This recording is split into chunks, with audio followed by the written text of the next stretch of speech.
And here we are, folks. Welcome to the Vice. Wow, it has been a long time. There's been a big OBS update. There's been a big Twitch update. There's a big Roll20 update. So please let us know if things are not working or looking right. Hey, it's New Titans out there. Speaking of, one of the pieces of housekeeping that we need to do. Anyway, welcome back, everybody, and so glad to have all of you all joining us. We do have a guest player today,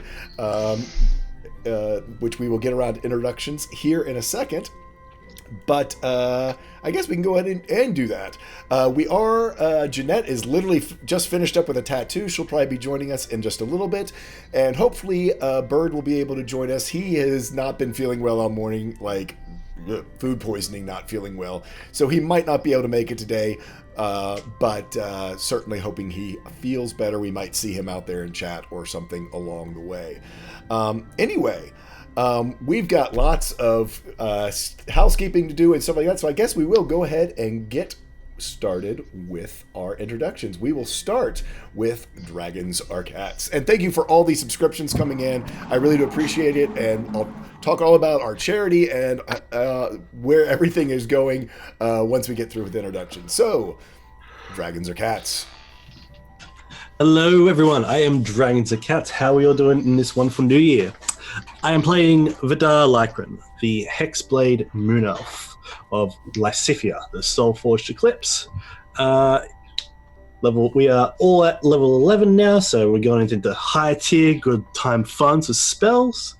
He wears a wonderful silver moonlight breastplate, and he's got long flowing midnight blue cloak, braces, and his sword is literally just a big hunk of curved metal.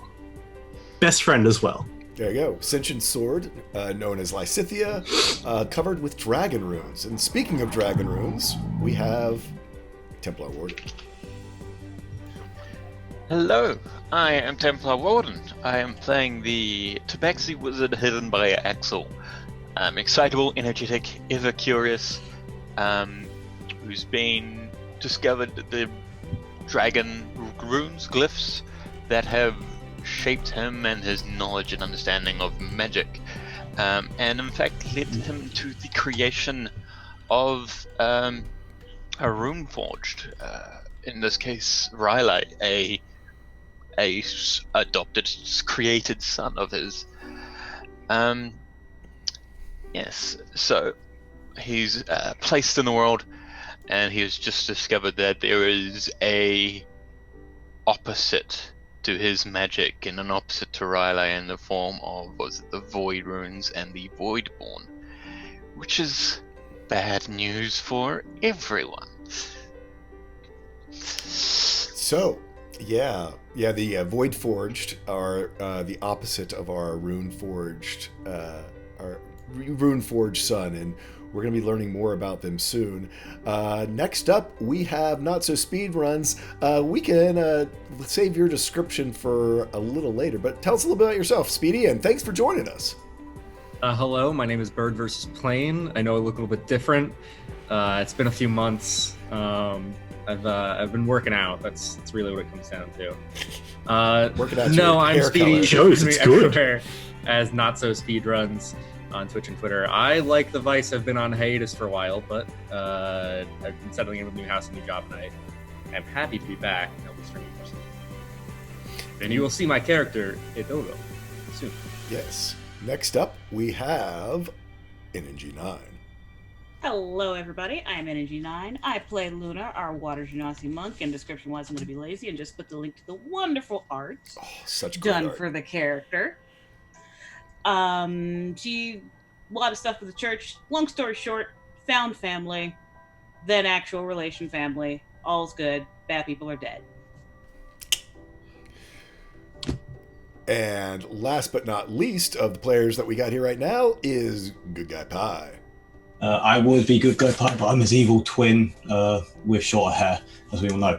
I am Good Guy Pie. I will be playing Luck Goldheart, Adventurous Run now, all the way from Elevation Pit. The fantastic Divine Hunter, now part paladin, ass kicker of mankind. The best human explorer, adventurer dude who's I killed a man. Yep. After 118 sessions, our lawful good character finally was like, this is the dude. Cool. Give us a little description of Luck. He used to be a very old, fairly old man, grey hair, long, sort of all long and stuff, with a big old bushy beard and plenty of scars. But after some events, he's now a lot younger, in his 20s, has still a very signature scar, which is 3 claws going across the left side of his face.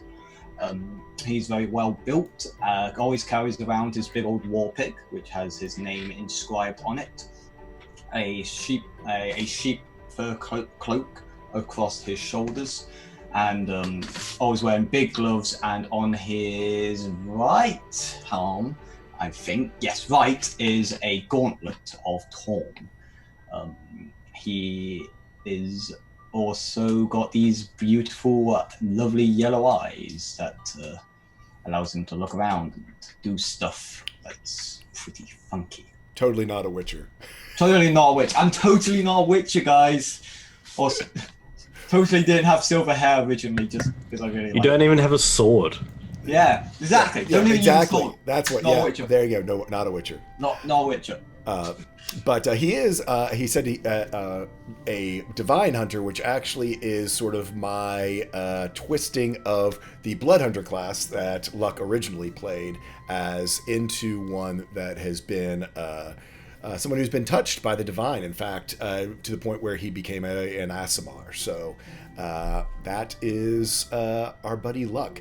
I'm Tall Squall. I am your DM for this. We are, as I said, this is our 119th session as we go into year 3 of the campaign. And been a blast telling this story for everyone. So a couple things about our channel. We do run 100% for charity.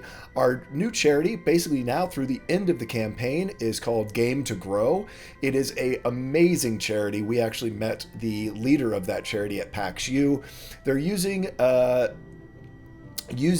games to help folks socialize, to become more comfortable with their identities, with themselves, helping out with mental illness for folks who are on the spectrum, folks who just have hard time socializing and expressing themselves, giving them an outlet and using role play as a therapeutic way to do that. They are a 501c. I checked them out. They have got a very good reputation all around. So your donations do go directly to them, which we will be donating at the end of the campaign as this is running through there, or if nothing else, on April 1st.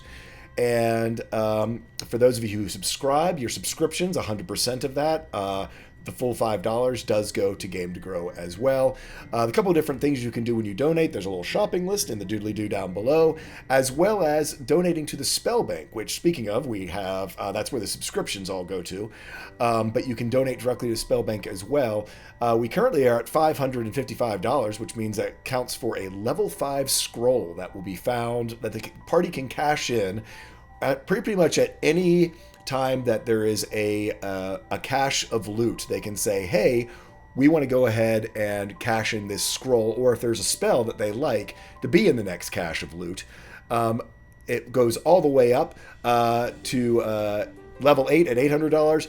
Level 9 spells are $1,000, just push us a little bit harder to get there. We're currently at level 5, so our first order of business today is to roll up a level 5 spell. That whoever wants to roll it, it's a D4 first. Speedy, roll us a D4. Roll On a out. 2, roll me a D20.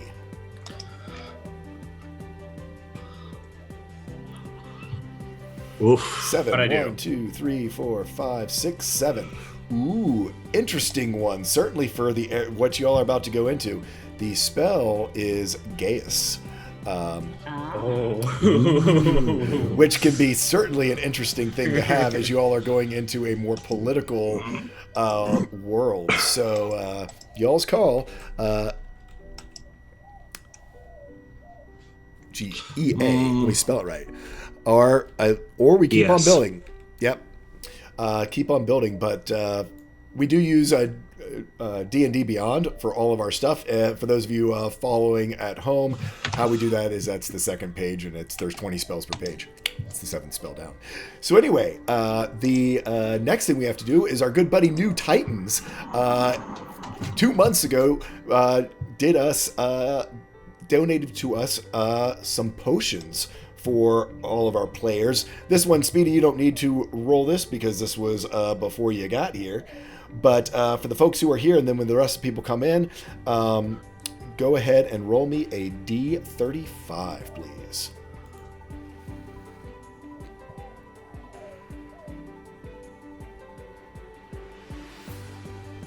I just wanted to feel included. I rolled a 35. Ooh, wow. You know what? I'll throw you. I will throw you this just because it works so well with your character. It's a potion of giant size. Oh, awesome. Guess who else gets that? So Vidar also gets a potion of giant size. Good lord. 32. He can finally carry that Oh, tree this is. around. I don't know what's more dangerous. I'll make my We've got own. Luna getting a potion of speed. Oh no! Yeah, the monk with a potion of Rolls. speed. Dear Oh, lord. These rolls, though, we've got 2 4s and 2 35s.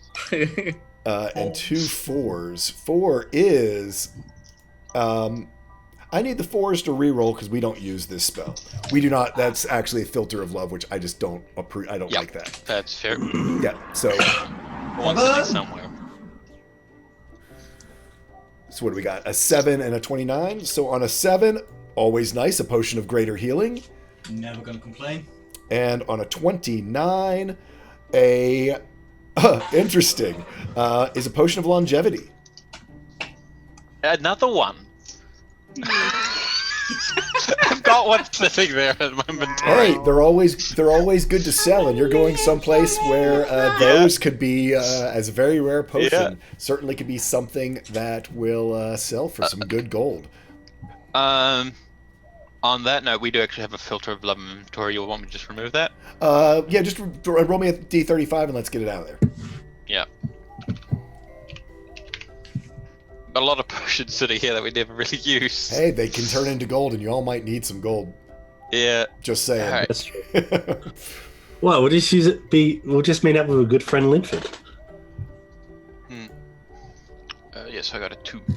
Which is just a good old potion of healing. Again, never a bad Yep, thing to have in useful. your back pocket. Useful. Cool. Cool. So, with that, unless there's any other announcements, I think I saw my list. I think that's that all. beautiful bean footage. I think we're gonna roll some of that beautiful bean footage. Let me make sure it's on top otherwise. And so, without further ado, I'd like to welcome everybody back to the Vice. Roll it.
hear me. There we go. And we are back. So, a little bit of a recap of what's been happening here on the Vice. After assaulting in a more psychological way than physical way, however, defeating their enemies at the Temple of Purity and converting what was once very much a cult-like organization through some very clever magic use by Axel and Templar Warden, sort of showing pretty much the sins of this organization to all of its parishioners without a fair amount of risk, and some incredible roles of persuasion, intimidation, perception, assassination, and others. The party was able to take control of the Cathedral of Purity and sort of convert this group of people who were just the parishioners mainly looking for sort of hope and direction, as many of their own communities. They were finding that much of the guidance and leadership of the church was failing. And it is a fact that divine magic throughout the land has been getting weaker and weaker. Most of the divine magics of higher level require the use of scrolls and rituals that take sometimes days, if not weeks, to prepare. And just the connection to the gods has seemed to be weakening.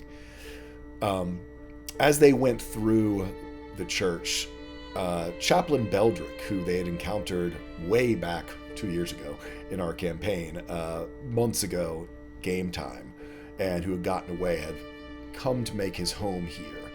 And as they searched his room, they found within it a heavily trapped and protected wardrobe, within which they found his spellbook, a scroll and a wand, and a secret compartment. Upon trying to open the secret compartment, they failed to adequately disarm it, and actually ended up summoning a pit fiend through some quick work by Vidar, banished it back to the realm with which the plane from which it had come, where they found another scroll, a strange communication gem, and some encrypted correspondence. They also found a lead book-shaped box. After decrypting the correspondence and finding some mysterious information from the Archmistress to Beldrick, they then turned their eye to this lead box. With some very high rolls, they were able to disarm a both magical and physical trap that was using a blight needle as its trap, with a full power blight spell encrypted on the needle. They were able to remove the needle and have stowed that away within their packs. Upon opening it, they found a black bound book.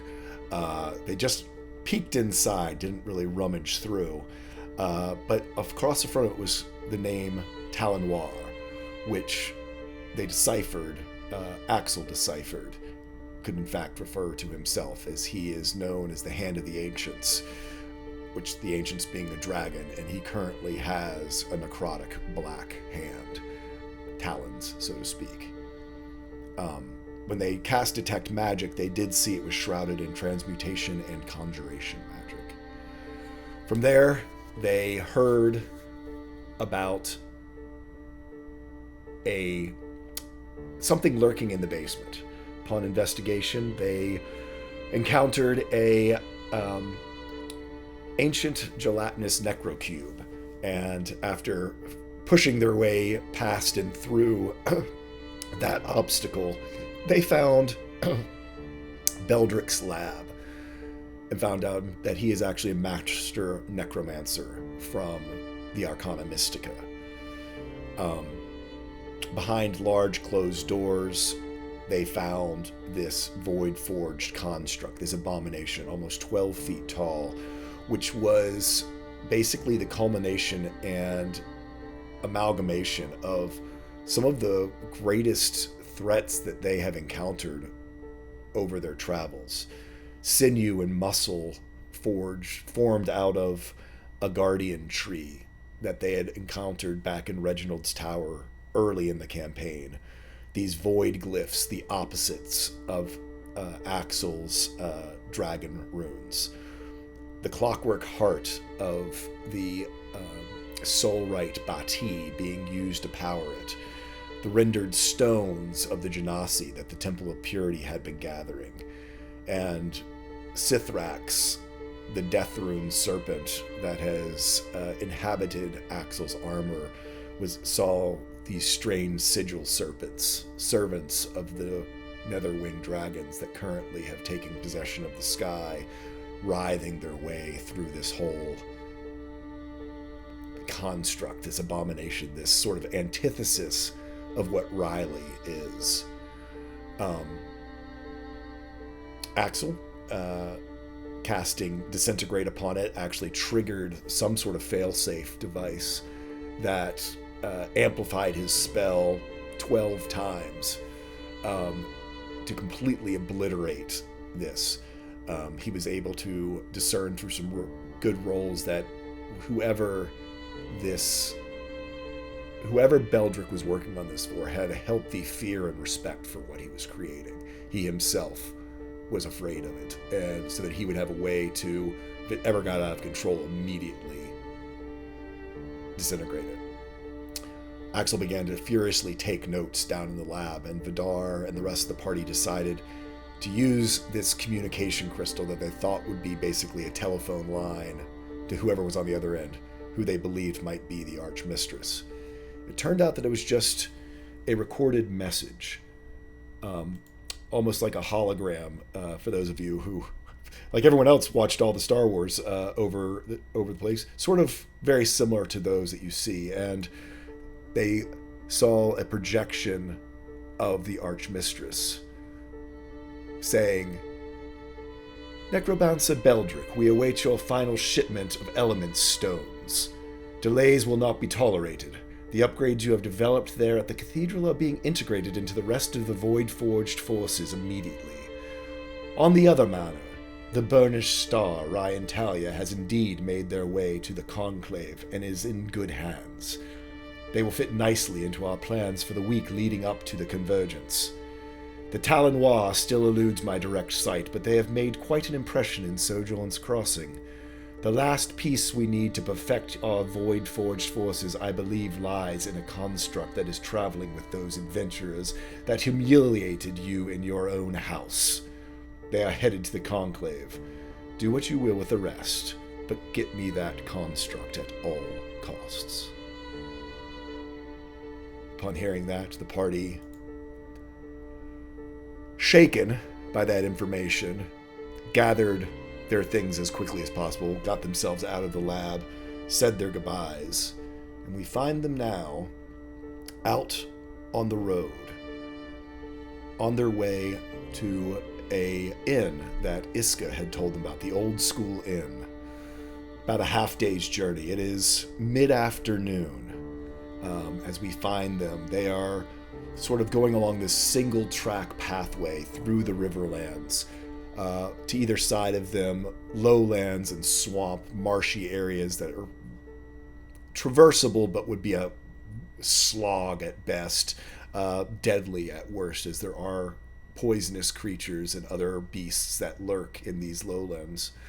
So they are a part of sort of this ant trail of pilgrims and people heading away from the Temple of Purity back towards the Conclave, about a day and a half's journey, with them being a couple hours away from sunset and arriving at Iska's old haunt, the Old School Inn.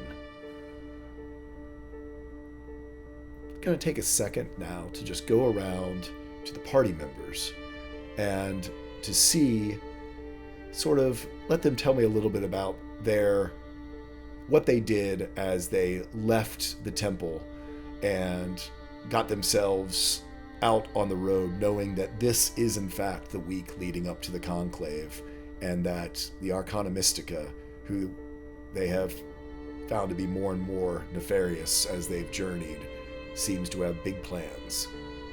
I think we'll start with Luck. There we go. Luck has sort of soon after he left, he was still being berated by people here and there asking for advice or some sort of help that he could lend, and each time he had to refuse them for there was another task he had to deal with, or he just didn't know what to say. He remained very silent on the sort of as he was getting onto the road, and has sort of been in this headspace of trying to find reason in what has been asked of him, what's been told, and overcoming the fact that his hands are not free of the blood of men at this point. How about Luna, as many paths led you to the Temple of Purity, and where is her headspace, and how did she leave, and who all is with her or not with her? Luna's probably more at peace than she's ever been. Having helped free these people from the cult, essentially just like, okay, you've been brainwashed, they're lying to you, freeing that, finding her brother, who does not hate her, and being able to rescue all the Genasi, she's very much at peace and in a good place. She has Lily with her terrible, Jeanette beside that. Partially because of prophecy, but also because she's excited to be able to give Dustin back his child. As you walk, Lily walks beside you, her hand in yours, and looks out in wonder over these lowlands, and seems to be able to, even in sort of this marshy place, which sometimes is, a marsh is not terribly intrinsically beautiful, always seems to be able to point out even tiny little flowers or insects that have rainbow iridescence across their wings, and see the positive in everything, even though she has been through so much over the years. Axel.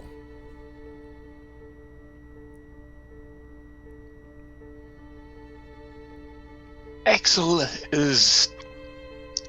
he's always got a lot of energy, and he's always moving around, always looking at new things, always out and about.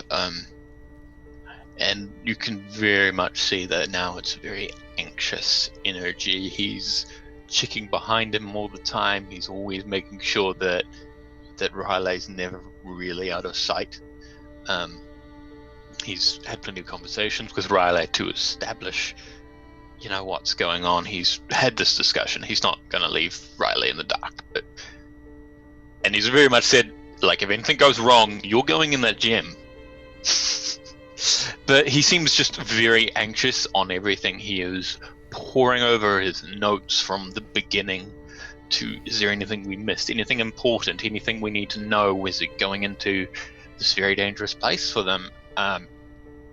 So, yeah, he's very much pulled in, and is, all the energy is focused on figuring out all this stuff. He's probably overthinking it. So if anyone sees him doing this, he's got plans, ideas, and everything out the wazoo, but it's all a bundle of misplaced energy. He has, over the trips, been using how many sendings he can to try and let basically most people know, basically everyone he knows who he can contact, who has influence and power. I would, Stroth, Gwilym Fiora, I can't remember her name, Eva. Mm-hmm. In basically, probably he might even let. No, but he's letting like big movers know. He's even contacted the person who pretended to be the crazy creature, the wizard at the temple in the Tears of Tiamat. Oh, right. Yep, he's contacted. A member of the Secret Keepers, because this is something that shouldn't be kept secret, or at least someone should know for as long as possible. And he's like, yeah, no, these things exist, and they are a danger to life. And he doesn't exactly let everyone know, hey, I can do runes in this, but he's like, this is what I know about these things. Right. So, but it's all all sort of a very internal, and he's not talked a lot to anyone except Riley for most of the trip as well. Okay. So this is literally about 3 hours after your discovery. So, all right, yeah. As always, communication across the Vice is tough, and Ava, being in her vault, you were unable to get in touch with her. You also were unable to get in touch with the crazy wizard up at the Tears of Tiamat, as sendings can be a little bit tricky when people are not necessarily in the old form. Well, he did see him in the wizard form. He changed. She did. Correct? You did, Yep. but whether or not he's in that form currently. Yep. That's fair. Yeah. He has the 3 sendings for today, so he's going to be using 2 at least today. And then so specifically, would you have tried Ava even though knowing it was a long shot? He would have gone for Quill and Fiora first. Okay. Then probably Stroth. Stroth the paladin, or Stross your friend? Yes. Stroth the paladin, yeah. So roll me an Arcana check to see. He would probably also let him know that they've dealt with Temple Purity thing as well. Yeah. Arcana check to get it across the Vice. Yeah, he's going to try even though that. Okay. Yep. 14. On a 14, unfortunately, you are unable to break through to Stroth. Yeah. However, you do actually get in touch with Gwilyn Fiora, who sort of just gives you almost a knowing grumble back, down deep in their throat. It is the first time from Gwilyn Fiora their draconic reality. You can feel the weight of this celestial, this cosmic dragon, a mile-wide wingspan that you literally walked within the marrow of its bones as though they were hallways of a dungeon. You can feel the full weight when you talk about the void, the glyphs, and the sigil serpents have become a part of this plane. So, what would your third one be? I'm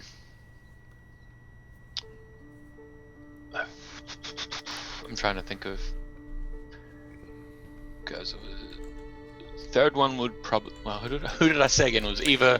Whether you would try to go for Ava across the Vice, or after missing on Stroth, would you try to go for someone who you knew was coming to the Convergence, coming to the Conclave, the Convergence Conclave in the human contingent? That would probably be.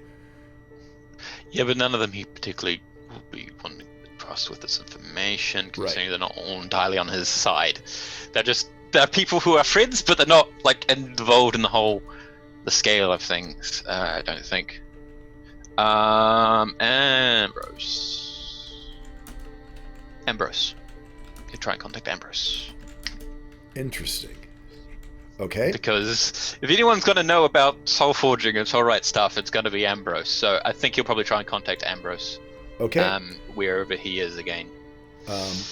Last you heard, and I know you might not remember, but you heard as he was trying to head back to Qualvarine, which is on the other side of the Vice, but you can give it a shot if you would like and to. I don't know if he could even get into Qualvarine if he's in there. Yeah. But yeah, Yeah, it's been about 2 months, so depending on sailing times or travel times. But go ahead and give me another Arcana check. yeah. And it's not coming. Okay. Unfortunately, Took 16. on a 16. Unfortunately on a 16, it's strange. You actually get a connection, but there's like this weird echoing, which distorts it. It's like when when you know you've connected with your cell phone, but you have that, the words are as though it's like you're hearing yourself and back and forth. It's all until it finally just disintegrates into this crazy feedback. Doesn't work, but cool. But that's, he's probably going to send a couple more to the next day, which would be either he would try to send it to either the other guy, the guy from Secret Keepers, and if not him, then the Platinum Dragon guy from the Secret Keepers again. But that would be the next day when he has the the spell slots back. Yeah. Next up, Dragons or Cats? Vidar. So, after contemplating the situation, and Neverling's also been manipulated through, in their own right. They're still a part of this world, but it seems. Vidar won't stand for another Kira Lydron. So he's burned the flesh of the whelplings on skulls, or whelpling heads down to skulls, and has hidden them.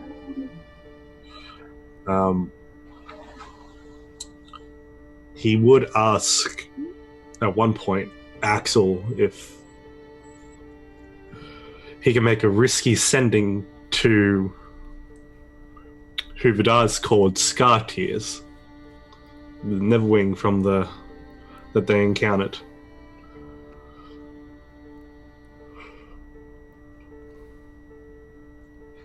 And if Axel's willing to send that, What? Is it? I mean, I don't even know. Connected. It's like in the vice and in a pocket dimension. That's like 2 levels of complexity, but it's a bit complex. But if it doesn't get through, the message doesn't get through. If the message gets through, they could find out. Like, hey, they might not know that this is happening. what that they're okay. What do you want me to say? I can send a spell, but I mean, you've got to be careful because if something bad happens before I get a rest, then I'm going to be out of a lot of capabilities. I I'll be using agree. a high-level spell slot for the sending then. Oh shit. Okay. He'll do your turn message. You say Yeah. the message, and he'll send it verbatim. Okay. The message will be. Well, let's do an Arcana check Let's do an Arcana Yeah. check. first to Arcana see check, whether it yep. gets through. This is And if it's in another dimension, there's also the 5% of failure.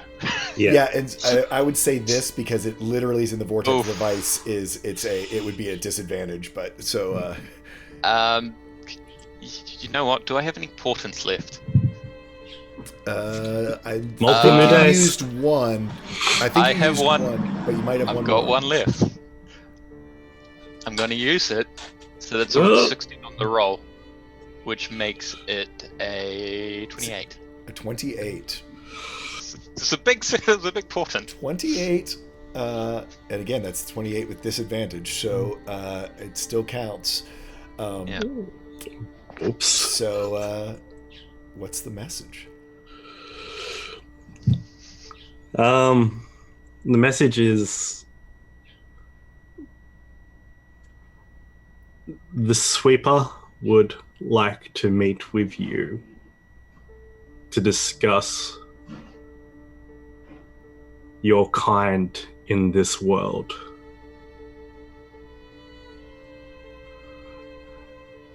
There has been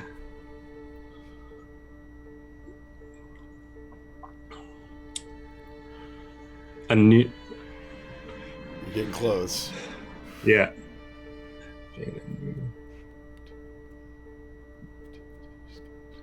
a new outlook on your kind.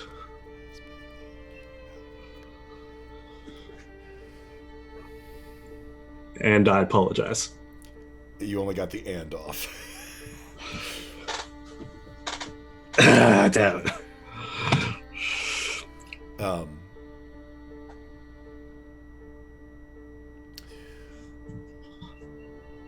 Axel,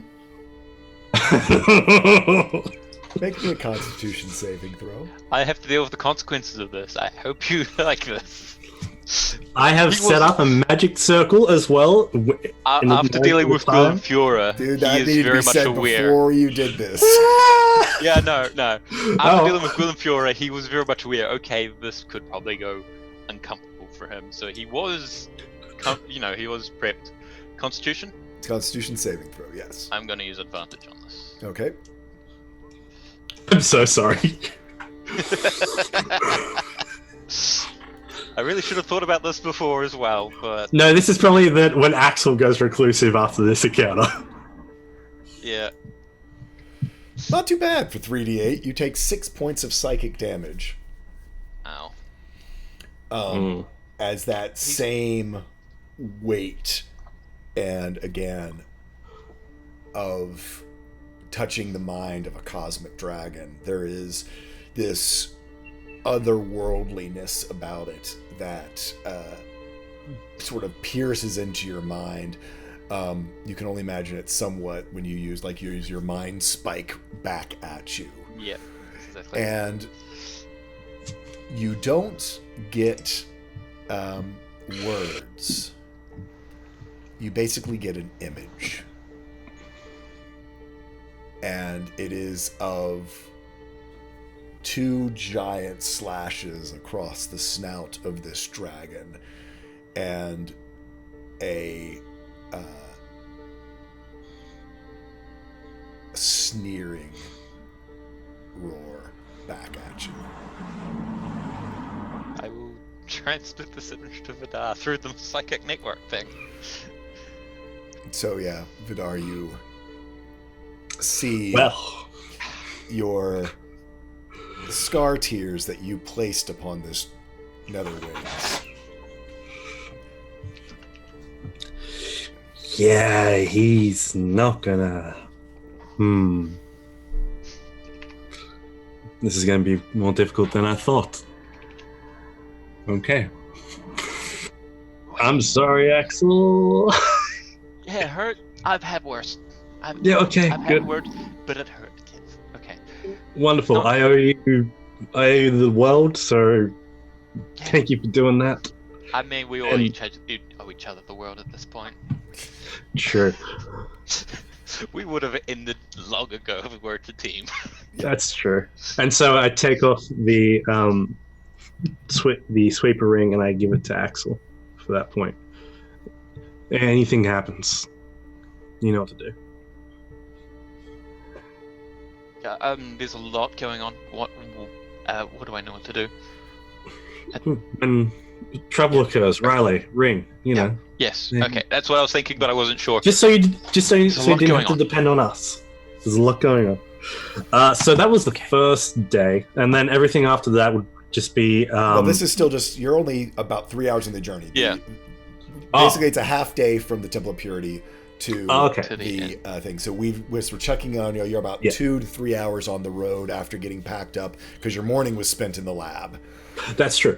After that, Vidal would just be diving in, trying to gleam a little bit more on the situation with Lysithea and Ryan Talia and the 3 gods and try to understand a bit more of the history from Lyle, if Lyle's willing to share, about learning about the Holy Man of Ishgrin and how these 3 gods all interconnected, like, with their followers, and what was their dogma, as in finding out Ryan Talia's of war and power. Lysithea is like just elaborating more on that. Trying to glean what I can, and like trying to get the idea of how can Lysithea overcome Ryan Talia, and what can we do, if that makes sense. So a couple things. The cat is striding by your side. What's odd is you don't recall you ever summoning the cat back out of the ring yet. Here's the cat padding along at your side. This large, very fey-looking bobcat-sized feline with sort of the purple-tipped ears is just sort of striding along by your side.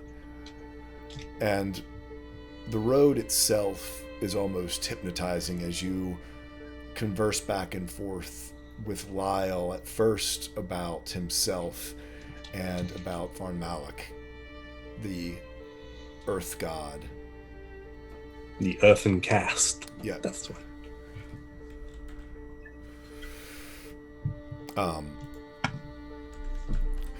And the road almost becomes hypnotizing to you.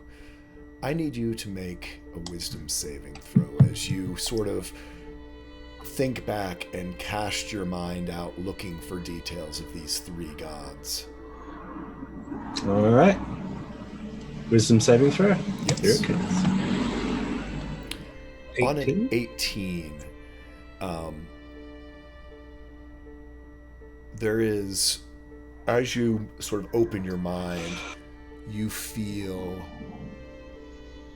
a disconcerting sort of pull on your psyche. You feel it rushing forward ahead of you, and you begin to hear this metallic laughter in your mind. It is accompanied by this sort of searing golden light. And you can then make out, through sort of this darkness that you're plunged into, this raised form, golden sword of Ryan Talia.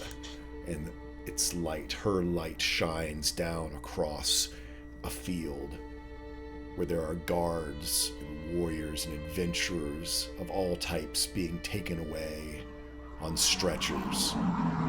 You see clerics getting frustrated using scroll after scroll trying to restore and to heal the injured. And then the daytime scene goes to night, where the light of Ryan Talia is almost blinding. And you see her lifted in triumph, and around her you see dozens more of fallen soldiers, the strongest adventurers and warriors that you've seen. And you see them with collars of fire around their necks as they are dead or dying, and you hear a crowd cheer as the sword is lifted up above them.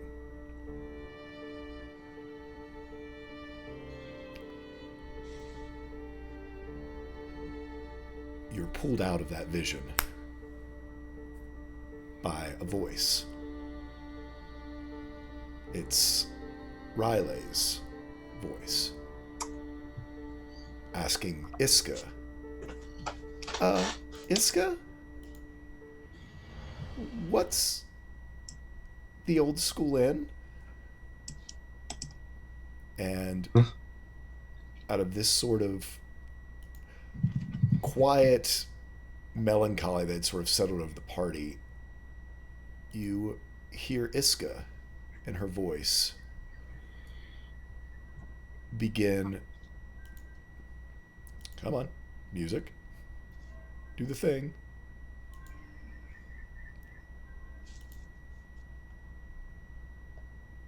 Well, that's not going to play. Okay. You hear Iska begin to describe sort of her old haunting ground, the place where she sort of learned to become a bard. She talks of how it was this inn that was on the way to the school, and then when the school sank, that then became the Cathedral of Purity, how all the teachers ended up here, and they expanded this school into a sort of artists' conclave, where all these teachers and bards and others just kept expanding and expanding this to become more and more of a place of eclectic arts, of learning, of apprenticeships, and other people all coming together to try to bring creativity and beauty and music to the world. And she very much talks about it with this just joy in her voice that she just can't disguise it as anything but that. She talks of her friends that she made there, and of how they have become now the teachers of whole new generations, how this was her sanctuary that she stayed at for much of her childhood, and where all of her real becoming a bard occurred and happened. And as she talks about it, you begin to see up ahead on the horizon sort of an outcropping of rock that is all around you, and you can start to see architecture on top of it, and it is there that it starts to resolve itself as you come upon the Old School Inn up on a hilltop ahead of you. The first thing you notice are sort of the crazy ramshackle way that it seems to have developed over the years. And you see these rooftops up ahead of you begin to resolve themselves into why is this not playing? I'm getting no music for some reason. Live, everybody. Live, everybody. It wouldn't be the Vice without it. Without it, yeah. It's always the music that does weird things for me. Anyway, so the first things that you see is you see these steepled rooftops up in front of you, and then you see these multi-levels of different balconies and windows and balustrades and gables. There's staircases on the inside and on the outside, all sort of blending together in this crazy, weird, eclectic way to make this crazy conglomeration. You can see the lights of magic playing off of all of the different things that people seem to have put some type of light shows and things to go with whatever the music they're playing. You hear frivolity, and as you approach, you start to see these staircases and people, some going around it, bypassing it, but there's quite a few people who do head up towards up these staircases, these first staircases, to go up and to reach the bottom levels, these outdoor patios and balconies of the Old School Inn. And as Iska leads you up the first set of staircases, you can see her start to greet people. People recognize her. People know her. She waves to some up on the balconies. There's a brightly colored troubadour playing bagpipes that she waves to. Someone who looks like they're acting as some kind of a bouncer sort of comes over and claps her on the shoulder and speaks with her. And you start to see smiles all around to your whole party, where at first there were sort of wary glances. And Iska turns around to you and says, let's go up to my place. There's a great bar up on the balcony that I love. Wilfredo's the bartender up there. We can settle down and he can get us rooms and everything.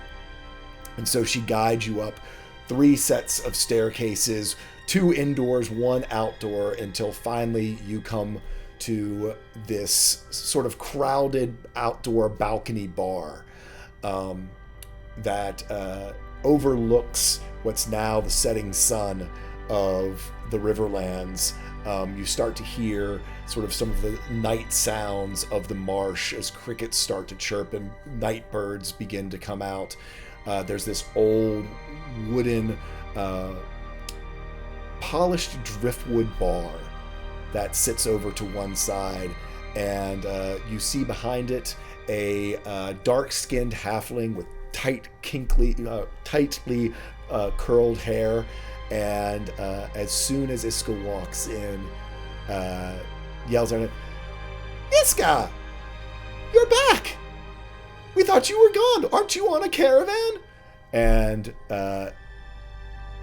she says, "Wilfredo! Meet all my friends," and goes around and starts to introduce all of you to Wilfredo. "So, who are you?" Looking at Vidar first as he walks in. "What can I get you? What do y'all want?" Wine. Heavy wine. Heaviest wine you got. Like a red or blue? Sweet? Dry? What do you want? Let's go sweet. Hi, I'm Vidar. Oh, wonderful. I'm Vidar Lycran. Wonderful to meet you. Good to meet you too. So I got a couple. Let me get you something. Get you something going. I've got a really dark port from down on the Southern Isles, if you want that, and a lot of that's cool. Yeah, that sounds good. Here you go. Let me get you one. Yeah. And you, Tabaxis. Hey, how are you doing? Hey, I'm headed by Axel, and this is my son, Riley. Do you have a Dwarven Stout? Dwarven Stout coming right up. Yeah, it's just for me. And do you want anything to, just water for Riley, please? Oh, sure. No problem.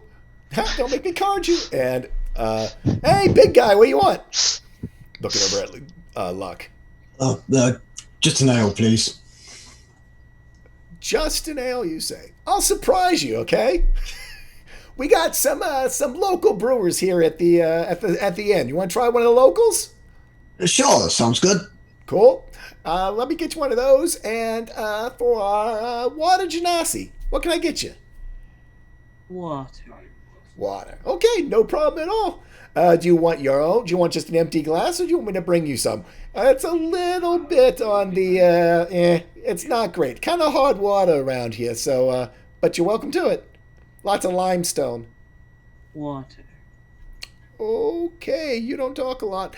And, Iska, the usual, yeah? And, you see her nod as he brings over a mead to Iska.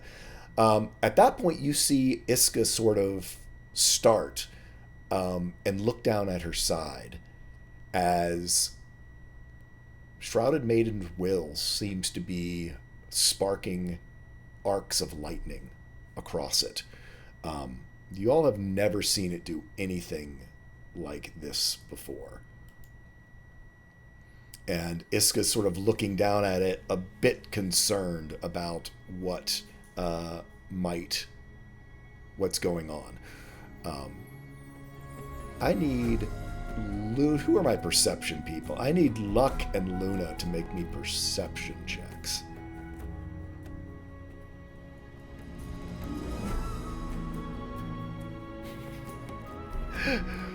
Oh, It's really hard water. yeah. Really hard water. Luck. As this, as you see Iska look down at her hip and see the sparking, you see someone paying very close attention to the party suddenly from across the bar. Speedy, will you describe your character?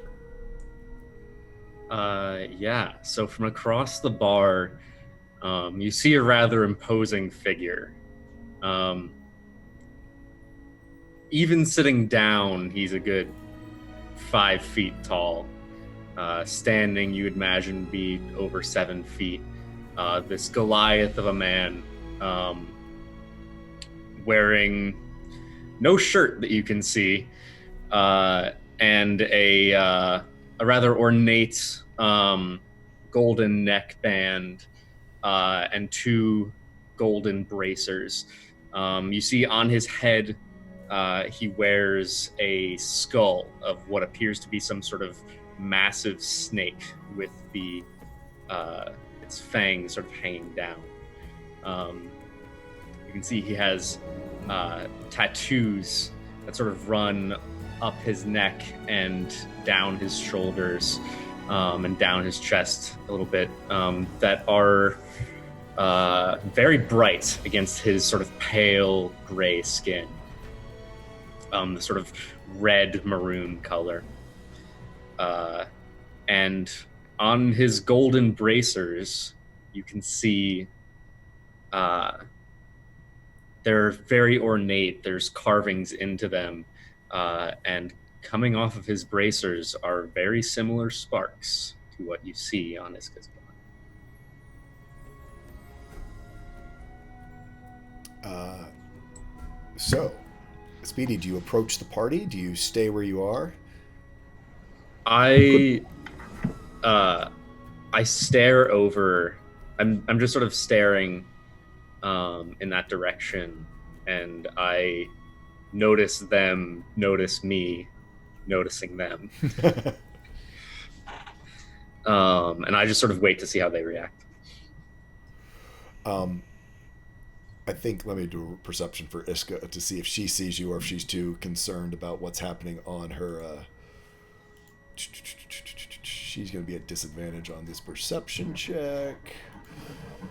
On an 8, no, Iska is not, is just looking down at her gun. Luck, you see this. Luna, you don't see this. Axel, Vidar, at this point you can make a perception check now that Luck is sort of started to pay more attention. You can feel sort of his shoulders shift and change.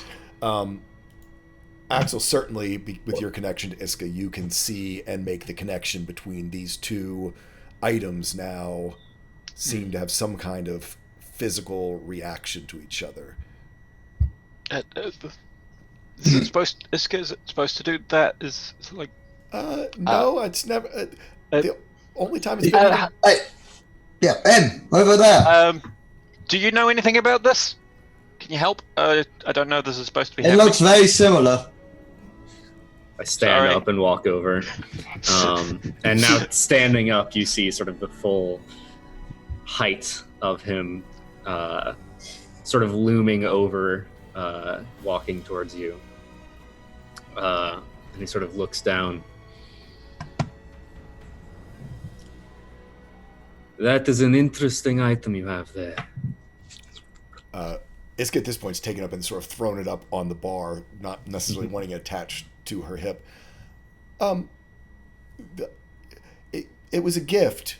What's it to you?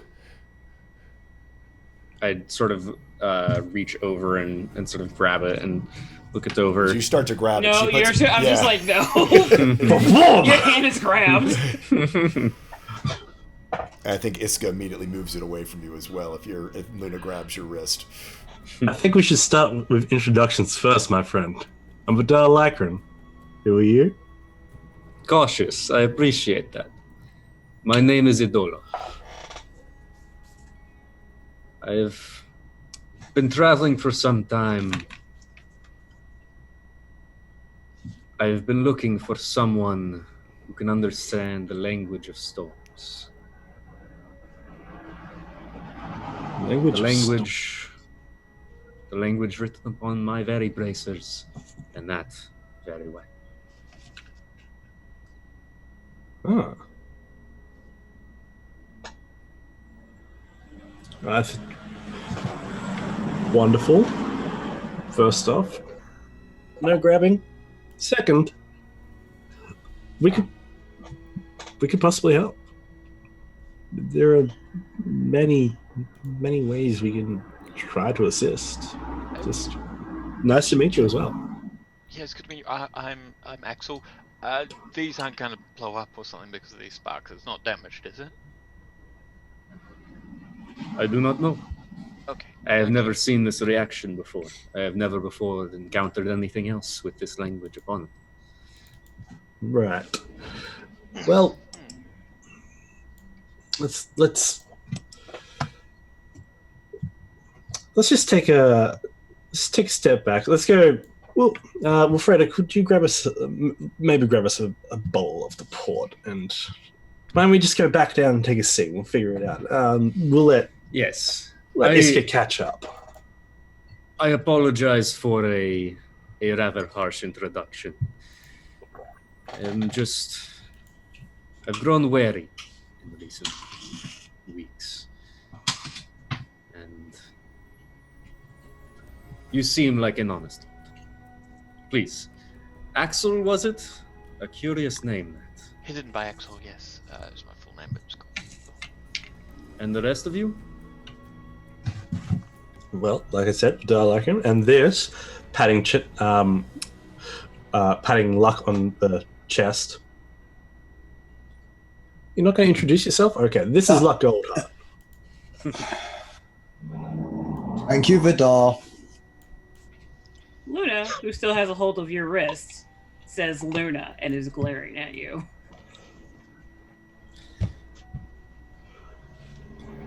You know, you can let go at any time. Step back first. I assure you I mean no harm. And I also assure you I could Back. rip my arm out of your grasp at any moment if I wanted to. We don't want to fight. Yeah. I want to drink. Like, step. Waiting. I take a step back. And gets let go. Or at a risk, whatever. Just have to be a little cautious around some things and people. It's Trust Also- me, I'm aware. also this is the manager of Iska, so very hands-on, very good bodyguard as well as stage mom. Excellent. So, Does- Iska was it? Where did you obtain such a weapon? Well, you say from an artisan we met. He was a stormwright. You say he builds things with the power of lightning and the storm, lightning and thunder within them. You say you need someone who speaks that language? Indeed. I hate to tell you this, but our friend is on their way to the other side of the world right now.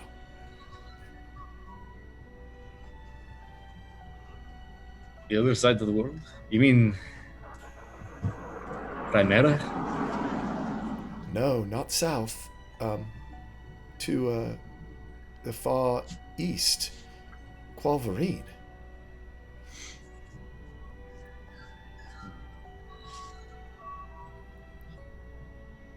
Interesting. I've traveled far already, and it seems my journey's led me here. Well, we are headed to the conclave. She sort of looks around. There might be someone we know there who could help. They have an interesting caravan, a caravan of wondrous things. Iska sort of looks over to Axel and sort of mouths, "Ma'am." Yes. Yeah, we do know some interesting people. But, I mean, we're also going this way, and, I mean, Quilverine's on the other side of the Vice. So if you, I don't know, if you stuck around, maybe we can head back that way and get you across and get you to Quilverine. Well, half the way. Future plans, maybe. But yeah, there's somebody who might know all sorts of oddities. The caravan mems. It Maybe sounds you've seen them come promising, and it sounds like a shorter journey than going to the Far East, the very least. And I am familiar with the Conclave. I was just there. Ah, Never been. First one, to be honest. Well, it's a dangerous time there right now, I have to say. The Grand Melee is taking place. Come again? A competition of sorts. Gladiatorial combat. Ooh. I was competing in the previous rounds, but, well, the one who is favored to win right now has been less than merciful with her opponents. Meaning what? They, broken legs and stuff, or? Meaning there are people who won't be competing anymore. And I know better to try and fight an enemy who fears not death. Who is this enemy? interesting.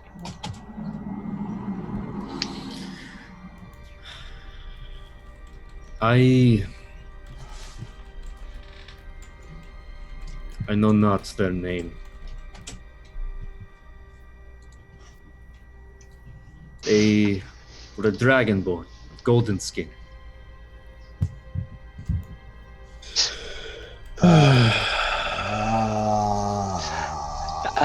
Golden sword. Or bronze. We're Wielded with the light of the sun. familiar with them. Fancy looking. Weird, maybe a weird aura about them. If by weird you mean emanating violence and death, then yes. Well, that, yeah. Yep. We may know of reasons why this may be happening. Yeah, I think you made a good decision to not go and fight that, considering as a group we've not had a good encounter either. So, yeah. The sword, by the way, not the person. We haven't been. Oh, The sword's got, like the braces, and it's got a power of its own. Long story, but yeah, not. Yeah. But at least we know where it is. Yeah, and it's just having a great old time. well, Sorry, our own problems. But yeah. no. Made mean- a great choice. If you are headed to the Conclave, then it is good that you know what you are heading towards. And if you have encountered this person before, or this sword, and, well, if you'd like to prevent it from wreaking any more havoc on any honorable fighters within the ring,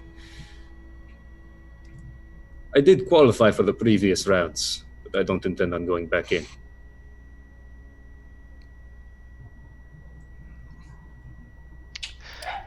Glances Vadir. Vadir. Yeah, you see the Wilfredo comes over and with this port that you had ordered, and he goes, "Well, if you're switching out, you're gonna have to go talk with him all in person." And when I say talk, sort of You're going to want to talk with lots of gold if you're going to want to take his place in the last melee. The night melee is the premier event. Everybody who's anybody will be in it. Ooh.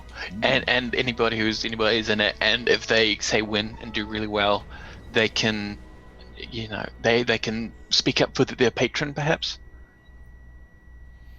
Like say, hey, this person helped me win, or this person's got really good ale. Is that the thing, right? Well, yeah, but if you're thinking I'm sponsoring you against Calista, no. against the Dragonborn, that's all they're talking about around here. She's won everything. She's one of the old Sky Mages. And now with that sword, yeah. Well, Callista, you said, right? Yeah. He looks sort of like tries to. Anyway. Weird with the hair. What's with the hair? Yeah, busy thing. Black Sally has to go use the loot. Yeah. But I looked at it and said, do you still, well, if you still have the recommendation, sure we can find a way to front the gold, but I'm in. There is this grand display of melee is definitely feeding the ego, and if this is the quickest way to go about getting to her, then I don't think I have another choice. Well, it's tomorrow night, so Wait, you'll need to leave bright and early if you're going to make it in time. It starts right after sunset. It's the night melee. Right. Well, Ha! like Vital laughs at the pun.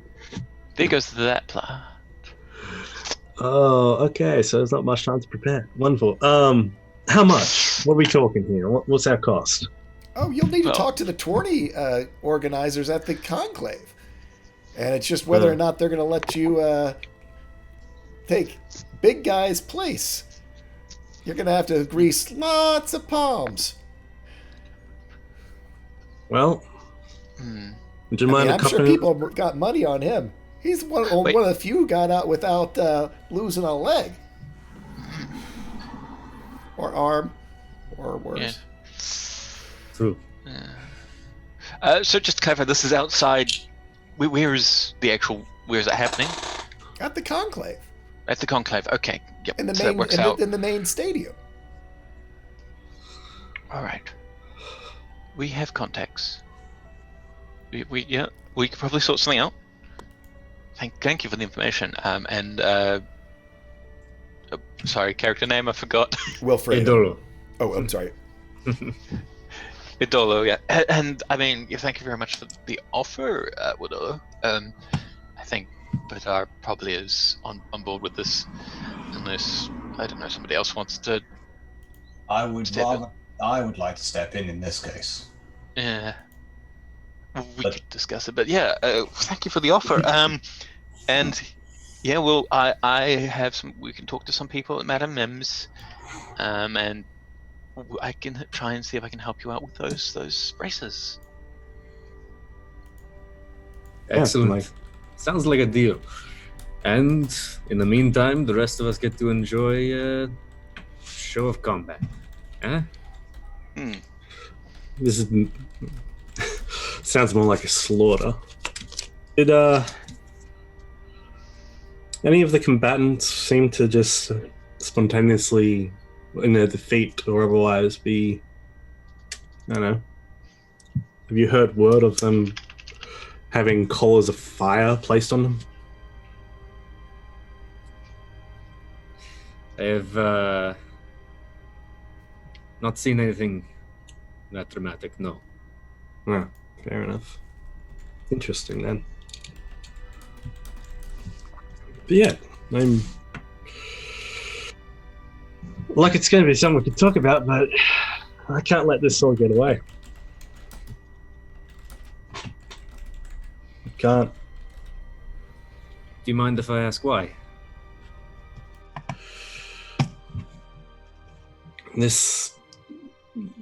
The person's not important.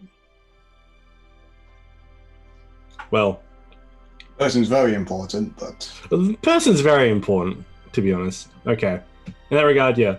Purse is very important, but the sword is... And he's going to hold his arm out and he's going to summon Lysivia. The sister of this blade. Reforged gods into steel. So there's a bit of a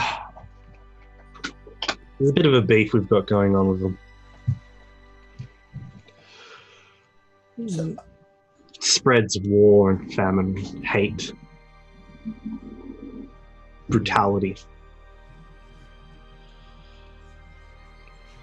That is a fate I know all too well. I can understand your desire to fight against it. I wish I could aid you, but I am not so eager to enter into such a melee. And only one can.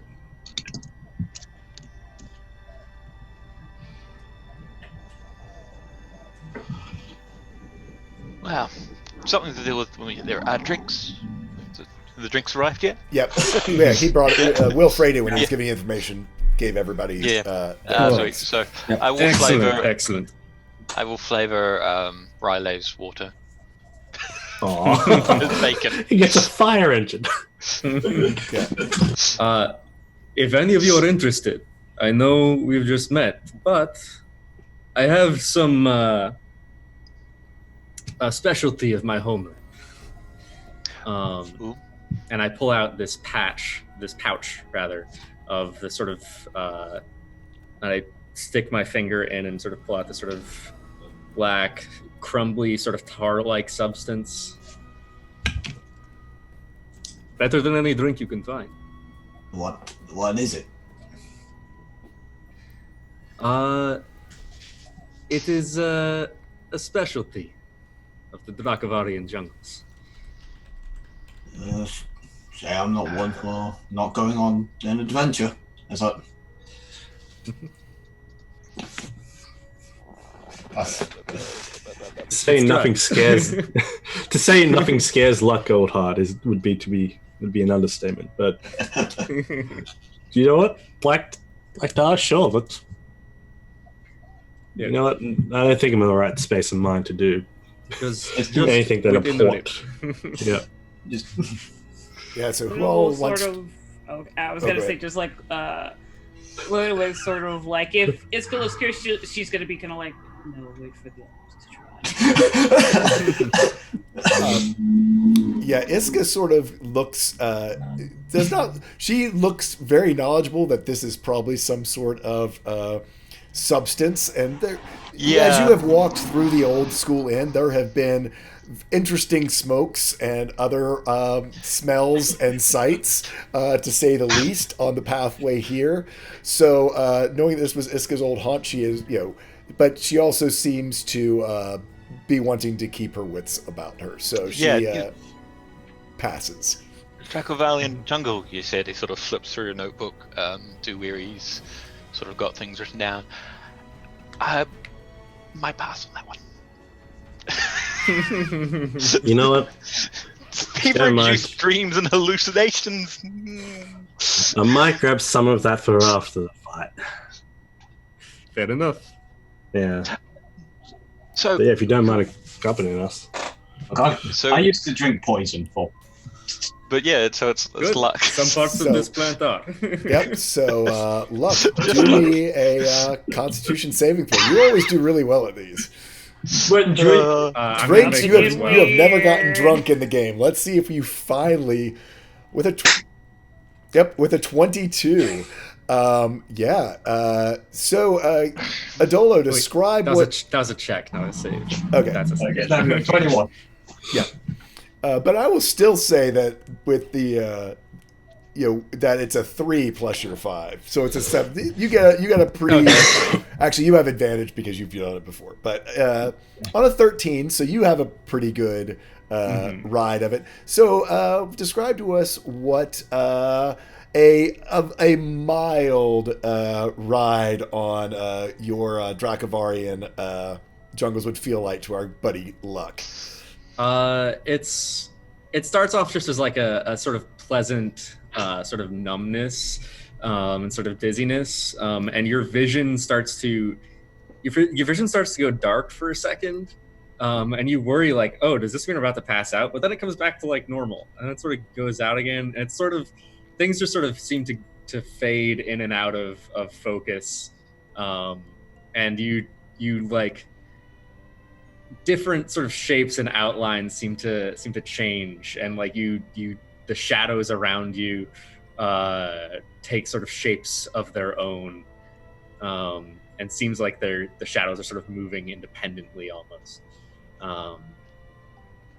But you're able to still with like your save, you're able to keep your wits about you. You can tell that it's not real, but it is happening. It's sort of interesting the way that things seem to move. It's entertaining almost, like shadows are dancing. This is chill. I like this. Relaxing, is it not? Oh yeah. Yes. You don't get any of this stuff in the mountains. No. The jungles are a dangerous place. The poison of the plant this comes from is intended to weaken the perceptions, distract from the dangers and the shadows, the things that lurk there. Makes it harder to perceive. More likely that an animal will creep along and fall into a trap. Leaving then the ground more fertile for more things to grow. It is the cycle of death and life. That's pretty wise. Okay, I saying think so. that, I might grab some. If you grab some, do me that Constitution. I'm not gonna take it. I'm just gonna Save it for later. I'm gonna save that for later. Right. Yeah. Repay your kind. As you all are doing this, you do see Iska again, see more people that she knows, and you see her start to mingle and go around and say hello to other folks. Just so since we don't have Bird here, so that we're don't have them in the middle of. I don't want to play Iska off too much, but she's off exploring through and saying hello to all of her old friends. Axel, hearing about the Dracovarian jungles, I mean, that's the southern continent, which you have just heard Chimera, slight rumors of, and some other interesting things as well. But certainly knowing that is where Adolo is from. Yeah. Yeah. He's sort of been on it waiting for things to die out. So it's like, so you're from Chimera then? Indeed. Oh, I never grew up there, but that's where my family's from. Is there something? What can you tell me? Your family's from there. Where in Chimera? He sort of looks around for a moment, checking if there's anyone really close. I think the Bronze Mirage, in fact. What do I know about the Bronze Mirage? Yeah, the Dolo would have heard of the Bronze Mirage. It is a group of Tabaxi adventurers that actually are quite famed, even in the Dracovarian jungle, as they are some of the few traders that actually will brave and go into the jungle. They are known as treasure hunters. They are bring artifacts. That just from your time in the places that you were, of hearing about things that artifacts and things that have been brought to the leaders of the city you were in, being that they were brought by members of the Bronze Mirage. They are a quite famous sort of sort of dungeon diving, tomb raiding Tabaxi, clan of Tabaxi adventurers. Ah, the Bronze Mirage. I'm familiar with them. For some time before I was taken upon my current quest, I was known as the champion of Drakavar. The many leaders there, they often supplied gifts, trinkets, jewelry of sorts to adorn me that they said were provided by your people.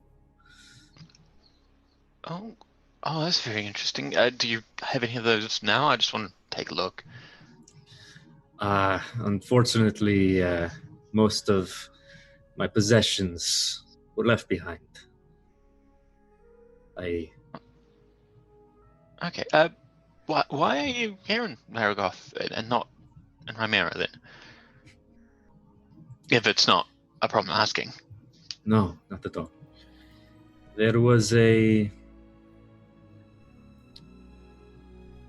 request put out.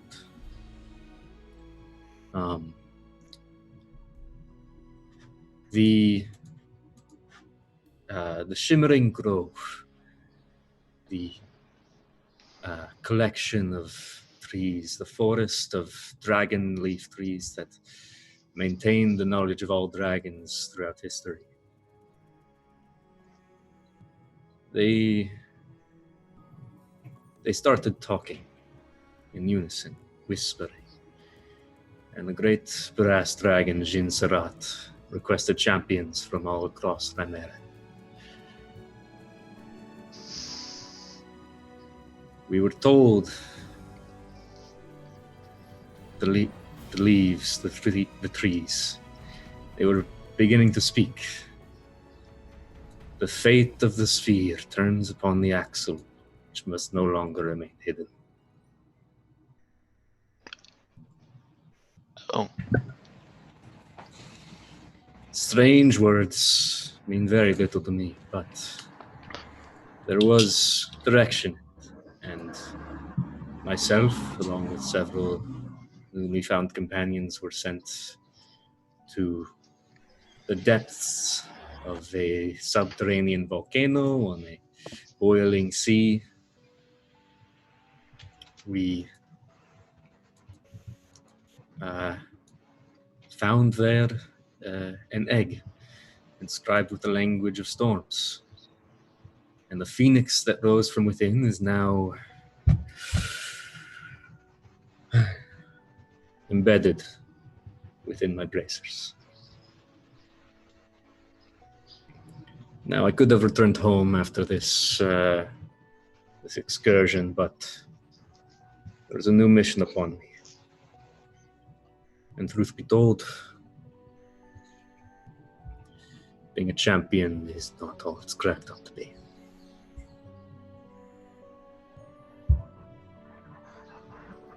Wait for that.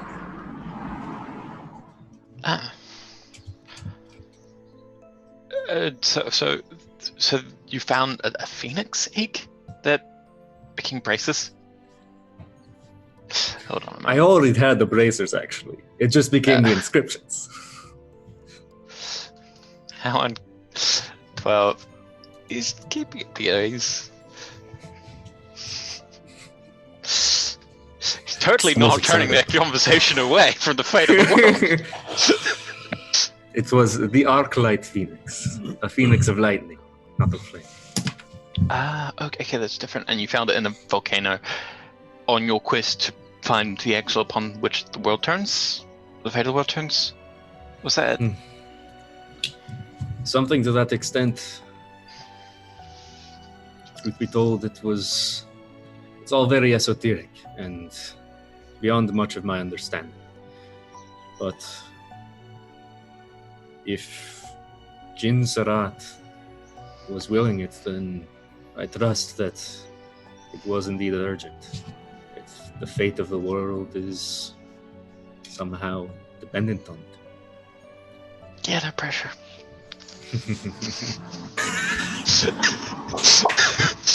Not like I've already got enough going on.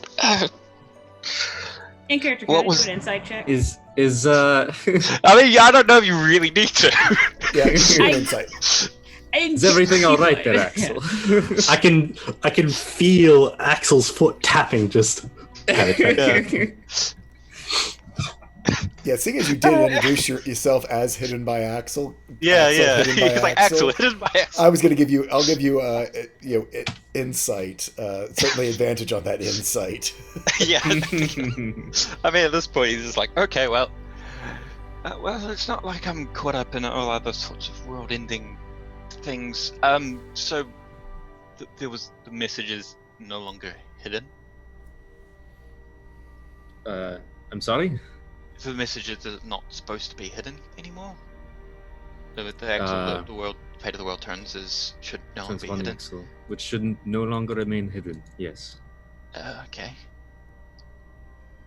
What does that even mean? He looks to like the others, like.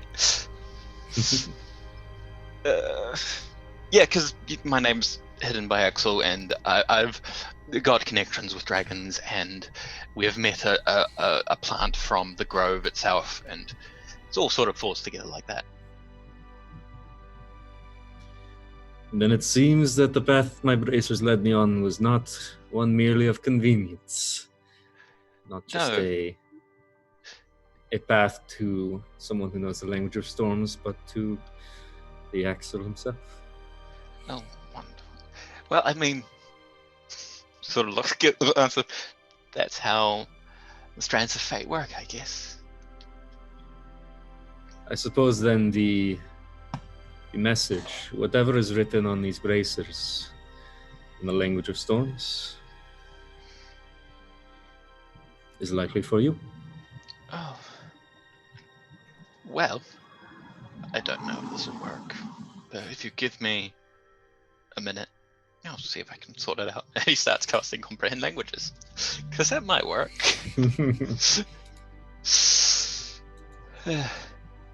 Go ahead and roll me an Arcana followed by an Intelligence save. Intelligence save. Yeah. So, Comprehend Languages, he can understand the meaning of any text that's on an object that he touches. So, 25. Intelligence save. Yep. I'm probably going to just use an inspiration on this, even though I don't need to, I don't think, so I'll leave it. Okay. On a 24 and a 25, you I need 50, right? it was a combined. It is a combined. You needed more than 50 though. Damn it. So you can tell that it's a language. You are basically what you hear is crackling, as though it's like thunder and lightning and the crack of lightning and static. It is not able to be broken by your comprehend language spell, because it is it's really more of a visual and language, so to speak. It is it is deciphered by the flashes of light and the strobing of sound as it mixes together into this sort of cacophony. You can tell there's something there. You can tell certainly it is a language. But as far as the actual message goes, you just don't have the background to be able to understand. It's very much like sort of the Star Trek one. You know, it's sort of like I just lost it. Whales? When it's Picard and the guy on the planet, and it's the so and so and so and so. It's all done through. You have to know this. You have to know the stories to know. You have to know the references in order to decipher the language. Very strongly contextual, yeah. Yeah, very strongly contextual. There you go. Yeah. At Tanagra, so and so at Tanagra. It's that famous line from Star Trek. Fernando's out there. There we go. Yeah, DeMarc. Yeah. Fernando will know. He's a big Star Trek fan. Fernando. It's like Nick would know as well.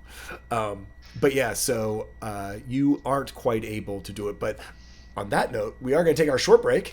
Let folks do a quick bio break, and folks have either announcements or reviews, or if someone wants to tell a little bit more about, or just reference people to the website for Games to Grow, that would be great, because I need to go take a quick bio, and we will be right back, folks, in just a minute or two. Thanks for tuning in, and our story will continue when we get back. Hey everybody, this is your first time here? Welcome! If you've been here before, welcome back. This channel is run 100% for charity. The charity we will be supporting through the end of the campaign is Game to Grow. We're just dedicated to using various different types of gaming, sort of tabletop, to try and help with people with, therapeutics. They use it for their therapy and mental stuff, and there's lots of good information on the website.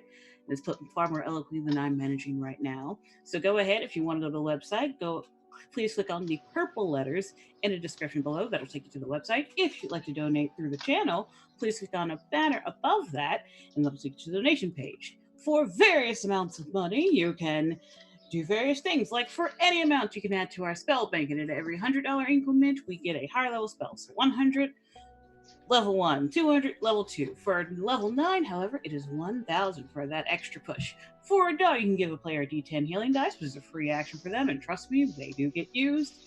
You can use $2 for an advantage. For $3, a D12 Bardic Inspiration die. $5, a luck dice. That's a mulligan basically on any roll, whether it be healing or damage or attack. It's a straight up mulligan. It's set for death.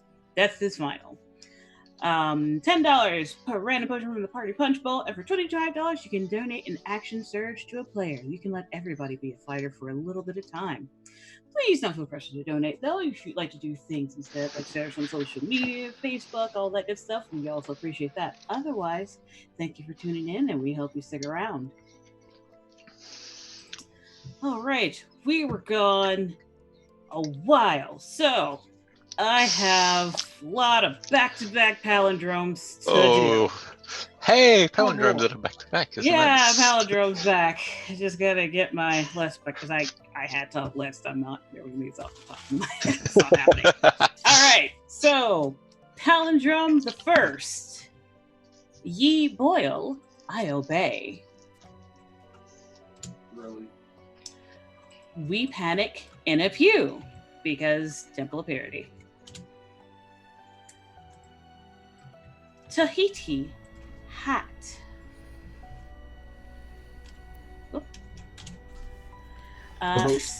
Salt and Atlas. Rail delivers reviled liar. Nurses run, nice and short. Mirror rim. And a personal favorite of mine, I prefer pie, being the mathematical pie. All right, I think that's enough palindromes to make up for all the weeks. All the weeks. I've got one recommendation. Go ahead. Sure. But buy us a little more time. So, over the course of the holidays, a game what I have waited 2 long years to be released is finally released, and its name is called Minotaur. It is essentially a thriller mystery visual novel with some puzzle elements, a kind of a point and click adventure game. And it's not a very long game, but there are quite a few endings to the first section. They've only released the first section of the story. The other sections are coming over the course of the next year or so. And it is fantastic. You play as a man called Nod Pikes, and you are assisted by your AI assistant by the name of Ollie, and is set up in this apartment building, and you are trapped in there by a strange set of circumstances that seem to build around a very interesting mystery that has happened. There is lies, deceit, and Mr. Pikes goes through an entire emotional journey by the end of it. I highly recommend it. It is a fantastic game with a wonderfully crafted story and a setting that is going to just keep being elaborated on by this game company. They're going to release more games in this setting, and it is one of my personal favorite cyberpunk settings that I have ever had the joy of seeing and getting built. Minotaur, check it out. All right, strong recommendation from Good Guy Pie. And also on the game bench, I'm going to say Monster Hunter Iceborne, out for PC in a little less than a week. Yep. Yeah, so I know me and my off-screen peanut gallery will definitely be playing. We'll be on, so if you wanna do it, we'll be there. Get all frigid and icy. Yeah, Ice Aries and Monster Hunter are always the best. Okay, peanut gallery. But I believe it is time for everybody's favorite segment, Fun of the Week. First one of the new year. All Is right. it too late for me to not guest on this show? What You didn't tell me about this. washes up on tiny beaches? What? Microwaves. Oh. You're welcome. No. No. Stop it. Stop. I You're take off 45 screen. Off psychic screen. damage. Out of my green screen. Off screen. Thanks, Crow. Oh. You might cry. You're welcome. You're Okay, welcome. Oh my gosh. Happy You know, New I'm Year. fine. I like it. I'm going to use it. I'm going to go to the beach today and look for these microwaves. Oh yeah, I guess it's warm enough for you to do that. Oh yeah, it's summer down No, there. it's yeah, and it's a nice breezy day today, so I'm loving it. Oh man, oh man. The joy of puns. I'll share photos on my Twitter. So, shall we dive back into it? As you guys are up on the balcony with Riley, Fernando, $8, advantage for Luck, Luck, Luna, Vidar, and Axel. Woo! Oh yay! Thank you. Thank you, Fernando. As you all are up on this balcony bar, these stars have now sort of come out overhead. You have Lily is there with you. Lunaspore is stuck by your side and is sort of looking out at the stars. She's getting a little yawny as well, as you all been traveling all day. Riley, of course, is there with you, Axel. Vidar, do me a perception check. I'm going to do this at advantage. Thank you. You're not Do going to I? find Celia Okay. even with advantage. Ooh, a natural 20. The cat has been out and wandering around and seems much more sociable than you have noticed in the past. And on a natural 20, So it's just a cat. It got out by itself. It's been pondering around. It pulled me out of the vision, but it you see it as it sort of passes by some of these different artisans and musicians. You notice almost a iridescence come off of its fur, and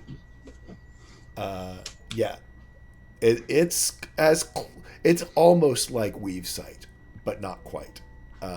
You can see there is an aura almost around the cat as it seems to sort of relish in this atmosphere of just spontaneity that occurs as you see some of these different. You'll see someone, painting, and suddenly someone will come along and start playing music, and then someone else will start drumming somewhere else, and it's this crazed mixture of all different forms of art and expression. People will begin to dance, and as up here on the balcony, especially because you can hear from this sort of grand atrium at the center of the inn, and you outside other porches and lanais, and there's other nooks and crannies. There's this just crazy amalgamation of music and dance and sound and color and magic and all of these going on, and you can see that this cat seems to be more alive and like I say, sociable, and almost, actually, yeah, you have a cat. It's like it's on catnip. It's kind of got that frisky craziness about it, and playfulness that you've not seen before. It's been pretty stoic and staid most of the time. And following the cat, I'm gonna slowly come over to it and squat down next to it. I don't know if you can understand me, especially right now. If this is what you like, you can stay here. Oh, go ahead. You've been with Ishkrin since... Yeah. If you want to make this your new home, I'm all for it. You seem to like it. Sorry. It sort of gives you this sort of very cat-like, almost eye roll, and sort of bats at your hand, and almost like idiot, and sort of then springs away off to go and frolic some more.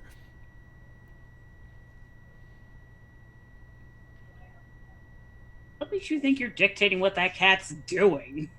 I've never been. Never once have dictated what this cat does. More confused as you are. Alright. Seeing its iridescent little fur back just hobble off. Just gonna let out a sigh and just continue to watch it a couple of times as it goes about having fun. On your natural 20, I'm gonna, yeah. You notice as it passes around these performers, these bards, even the bartenders, everyone else, things seem to synchronize, and what was discordant before the cat enters into sort of its until they enter the cat sort of sphere of influence, things are not as coherent as they become as the cat passes through and around these crazy mixed up different forms of expression.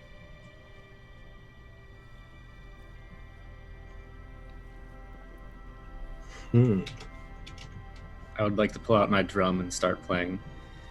You absolutely can. And same thing as the cat passes near you. It's almost like you can key into other things that are happening around you and pick up on sort of this rhythm of this inn. And, it's like your best night of performing with your drums that you've ever had. It reminds you of home, but like in a good way, the good memories, and also just this crazy freedom of expression. Off in the distance, you all can hear Iska's violin playing, as you wonder if, in fact, as you're outside, it seems to be coming actually from like a rooftop. I'm going to take in a deep breath. So there's a fiddler on the roof. Yes, there is a fiddler on the roof.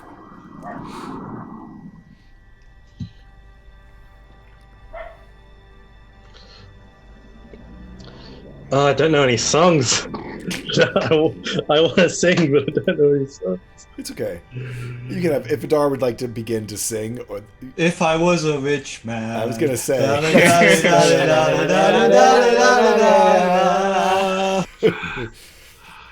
Sing me a song, I'm the drummer man. Sing me a song tonight, because we're all in the mood for a melody, and the cat's got us feeling alright. Axel, what are you up to? Stressing. No, he's just sort of sat down with Corvin Stout, enjoying the meal. He's I think he's just spending time with Riley. And I suppose he's talking magic as well, because when's he not? But he's sort of theorizing while he's teaching. As he's like, well, you know, when you do this, you can do this, and this is something you can experiment with, and this is why this works this way. And it's very much it's a lot of... If Riley's interested, if not, then he'll sort of stop that. But he's trying to, again, teach Riley how to control magic and how magic works, and as he's sort of theorizing, because he does that. But yeah, he's mostly just sort of stayed at the table. And he's keeping an eye out for a Bardrake. Because he doesn't know if there's one here. He has not asked either. I'm sorry, for what? Bardrake. Oh, yeah. No, you have not seen an alehouse drake. House drake, yeah. Yeah, you have not seen a house drake. While you've been here. But Riley's really trying to pay attention. Really to pay attention, but he keeps getting distracted by all of this that's going on in this crazy inn around him, and he just keeps looking like over your shoulder or over at what other folks are up to. This is really interesting, Dad.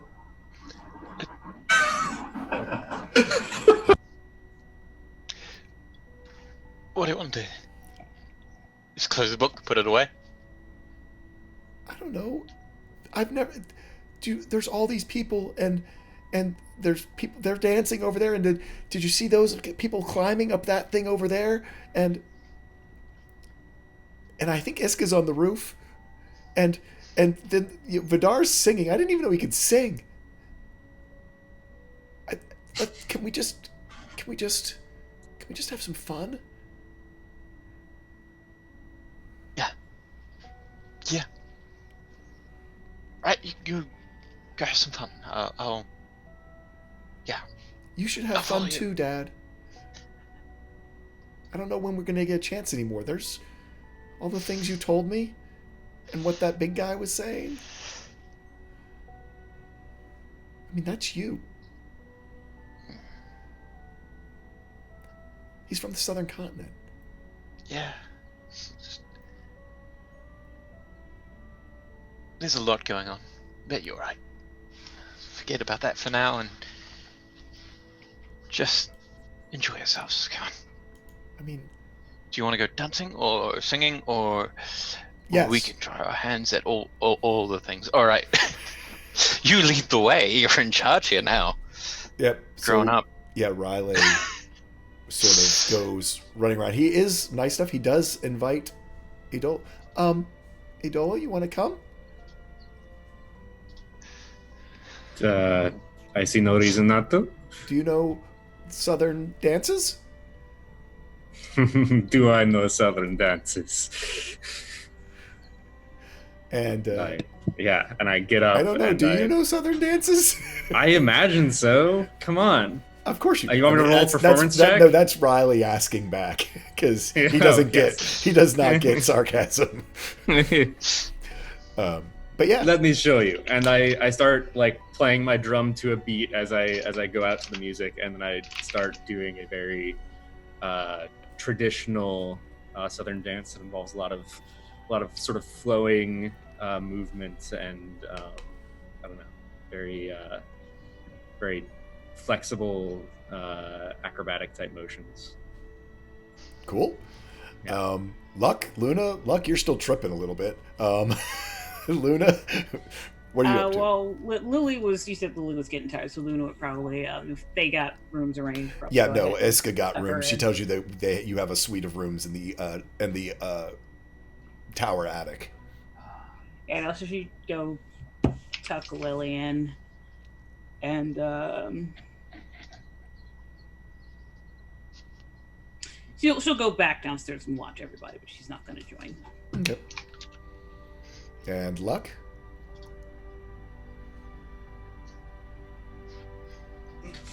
Yeah, there we go. Luck is still just chilling out. You know, he's sitting in the bar and, you know, just enjoying what's going on around him.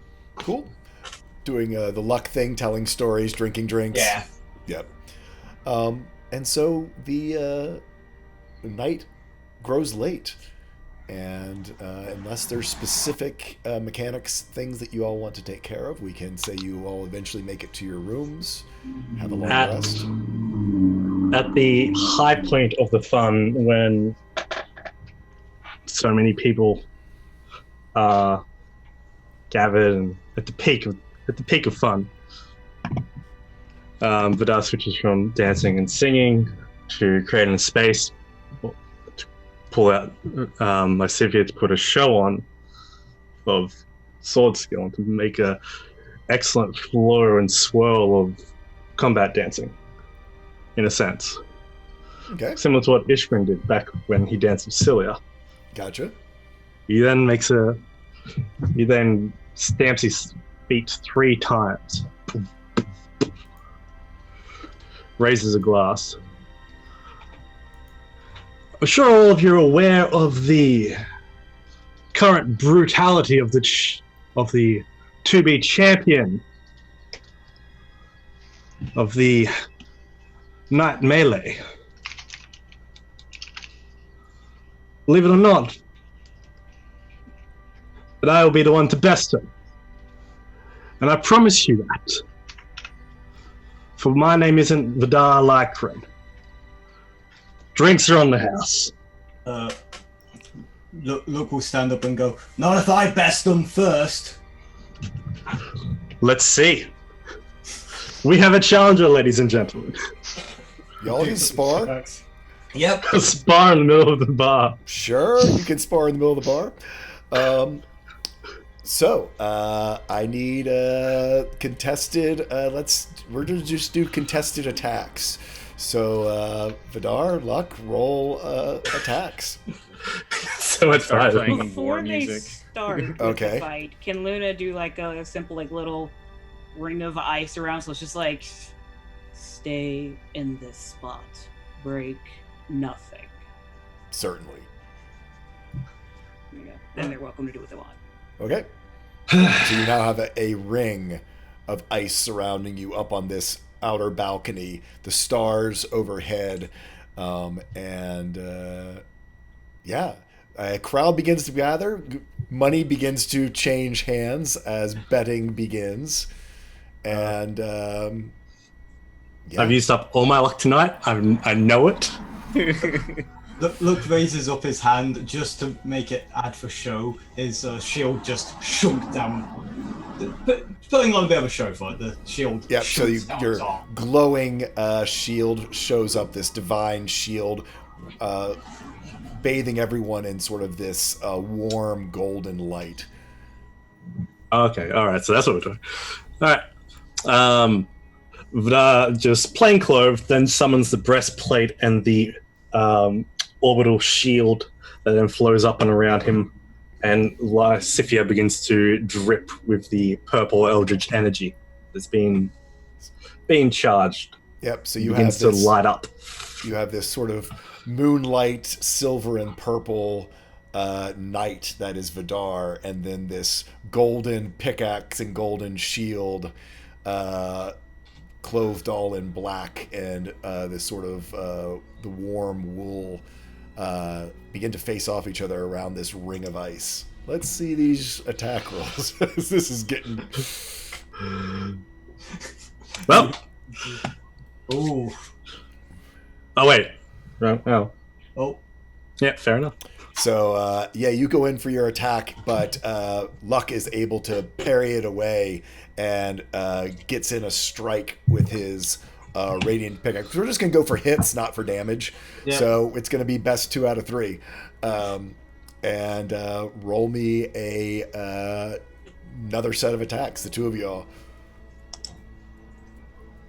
I told you.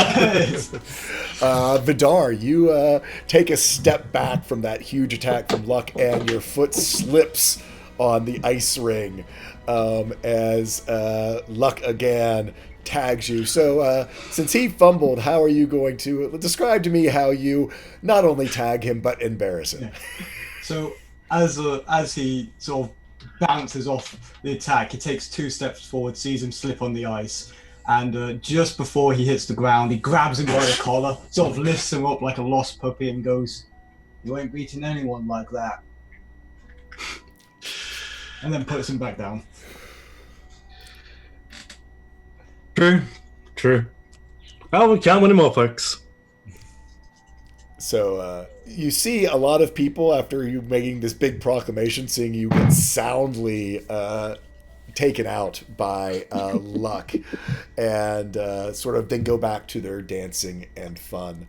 But so I guess this round's on Vidar. Yeah. Yep. There goes 1,000 gold. I was gonna say, doesn't Celia have your coin purse? Yes, I asked yes, for she that does. back. You asked for it. You I'm didn't not sure get if it back. I cannot imagine that Jeanette would have given you back She did the not money. give it back to There's you. no way she gave it back. And Dimension Door! So, Leave you with the pieces as I go and sit and contemplate my actions on the roof. Did he just leave me with the check? yeah, pretty Actually, much. he said drinks are on the house, which implies that the bar is paying for it somehow. You can't just tell That's true. everyone drinks are on the house if you don't work for the house. House, yeah, pretty much. Look is now standing there like, I've got to take responsibility for him, don't I? Yeah, you see other people, What else you know, is new? some other of your party members, but they've sort of dispersed out and around. Anyway, if there's any other mechanical things that y'all would like to do before your long rest, I'm trying to remember, actually, you re-identified everything except you haven't done anything further with the Talon-Noir, correct? No, he hasn't done anything with it. Okay. No, he's left it with Luck. Oh, that's right. You gave it to Luck. Luck has the has the lead box with the Talon-Noir. I have all the dangerous objects on me. Yes. Two Good to per remember se. that. I had forgotten Yeah. you had all the Yeah, dangerous objects. remember, I am walking around with a lot of very questionable stuff. So if there's nothing else y'all would like to do, y'all can head up, get a long rest. As Wilfredo said, it will be, in order to get to the conclave by the time that the melee starts, or to try to get a spot, and certainly any negotiating you have to do to get a spot in the melee, you will have to basically leave at first light, which at this point you pretty much would just barely get in a long rest to do so. So anything mechanically folks want to do? It is an inn. You have comfortable rooms, as you are a friend of Iska's. Iska does sort of stumble in late in the night. She seems to have been drinking, and either drinking or just sort of high on fun, being in sort of her old spaces, And on drugs. and potentially on other various items that there is a little bit of contact happiness happening from everyone, secondhand happiness happening for pretty much everyone in this inn. But as it is summertime, the sun rises very early. The first lights of dawn start to crack in through the windows of your rooms up underneath the eaves of the top of the tower, and you all can get on your way. There are many people who are getting up very early as well, and starting to head down a more true road to the conclave. It is still quite crowded, as there are lots of sort of smaller paths, and even after an hour, by 8 a.m., you're basically in a slow-moving traffic jam heading to the conclave. And yeah, it's just the reality of it. It's everyone's spring break heading to Panama City down the two-lane country road. I hate traffic. South. Yeah. Whatever is an appropriate example. Everyone's been there and done it. So you travel through pretty much most of the day. Vidar, you do. The cat is still wandering around amongst people, but sort of goes back to more normal as you get further and further away from the end. It gives you a ridiculous glance as you start to walk away, thinking it's not going to follow you, and immediately sort of falls in line with the group. And as you pass along down the road, it is a long, sort of boring trek. There's no other way to place it. You're going through the marshlands. Anything people want to do to try to pass the time. I think Riley cannot stop talking about all of the things that you all got to experience the night before. And especially in his Mirage Tabaxi form, very much had a sort of father-son evening with Axel, and keeps mentioning how great things were, as kids often do, just basically telling the same thing that you were there for. Oh, isn't that so cool? I love that. Yeah. I want to do it again. Can I do it again? Yeah. Wasn't that great? Yeah. Yeah. Adola, what are you up to? Are you just traveling with the party, staying a little bit behind them, in front of them, telling more of your adventure? I think I would be traveling with them and sort of talking with them, telling them more about my story and trying to hear more about theirs. How much of your story do you tell them? Not all. There are some things I would still like to keep secret, but So who do you talk to, mainly? Honestly, I feel like Riley would be the one who would be asking the most questions. Very easily. So I feel like I would mostly be talking to him, and then as other people like asked other questions that are probably like more important, he would probably answer them too. But yeah, I mean, he would talk about. So I read Dad's book. That's all about the Southern Islands. So you went to Shimandala? I did. Is it true? Is it true? Is it really? There's like a dragon, like a giant dragon, over the whole city? Larger than any dragon you've ever seen. At least I imagine. I have not seen a dragon. Then larger than any dragon you ever see. Yes. Well, but that could still be pretty small. So it just sits up there all day with its wings out? From what I understand, it at night or before dawn, it swims into the ocean to catch its meals, and suns itself in the day on the shade, spreading its wings to shade the entire city. It is quite a magnificent sight. The entire city is sort of sprinkled with a a golden light. But that's not where you're from. You're from Dracovar? Indeed, and my time in Shimandala was very short. Dracovar is where I spent most of my days. So why'd you leave? I was called to a mission, and it was one that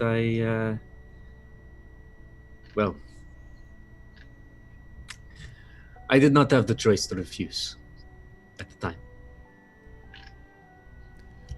Well, but Dad, right? You said you always can say no if you want.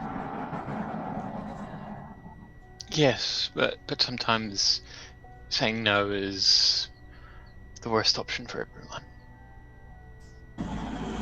But you always have the ability to say no. These bracers that I wear, they are not just they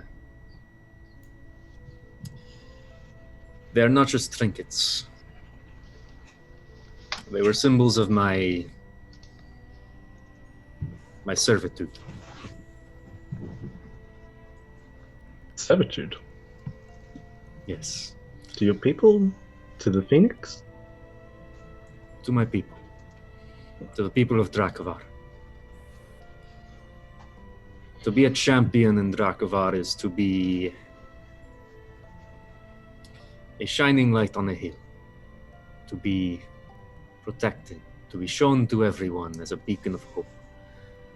And not to be let free.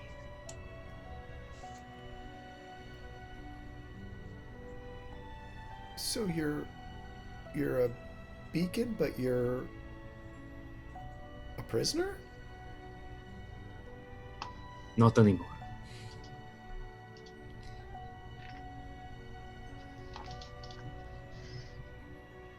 Riley thinks about that for a little bit.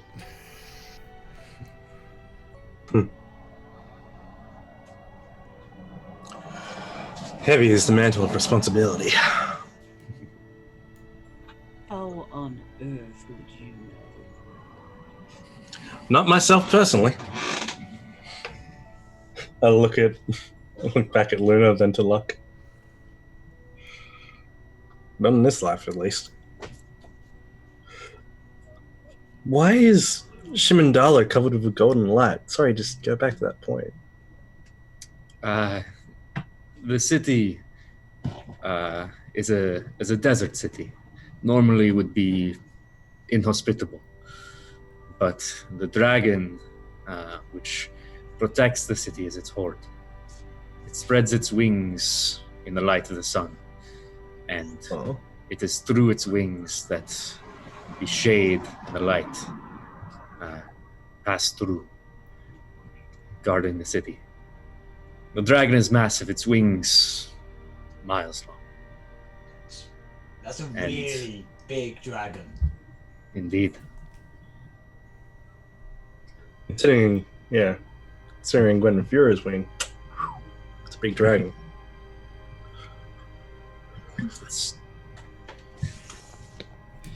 Its shade keeps the city safe, and it is through the refraction of light that the city is encased with gold. I promise you one day that dragon will fly again. One day. What do you mean? The dragon flies every day. The dragons aren't grounded by the Netherwings. Just saying your mic's up by your ear, so we can't quite hear. No, sorry. Yeah, no, the dragons are free to fly. So everything else that isn't. Yeah. Why would they harm their own, I guess? I find it odd, but that's how it's been going. I don't know. Fair point. Curious, even.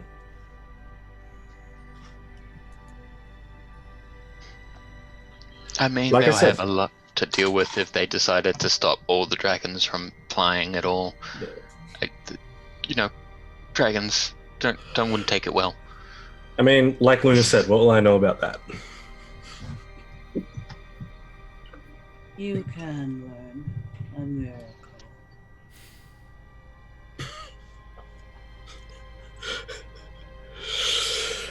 Well, I think I'm going to walk behind the cart for a bit. Riley continues on asking questions all through the day.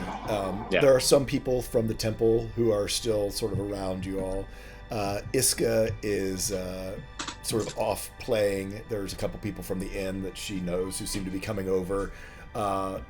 Again, bards to come earn their keep, to come perform, knowing that there's going to be large crowds and hopefully people with loose purses.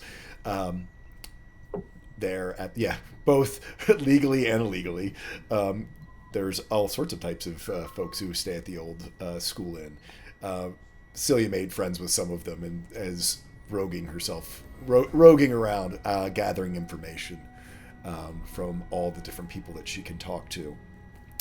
And as the sun begins to dip, unless there's, again, any mechanical things you all want to do prior to getting the conclave, you do start to see the shapes and outlines of tents, sort of those irregular sort of geometric shapes of all the way across the horizon in front of you of the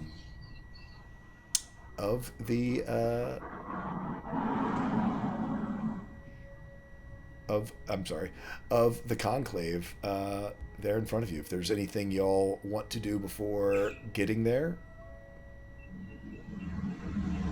you all continue to approach. It is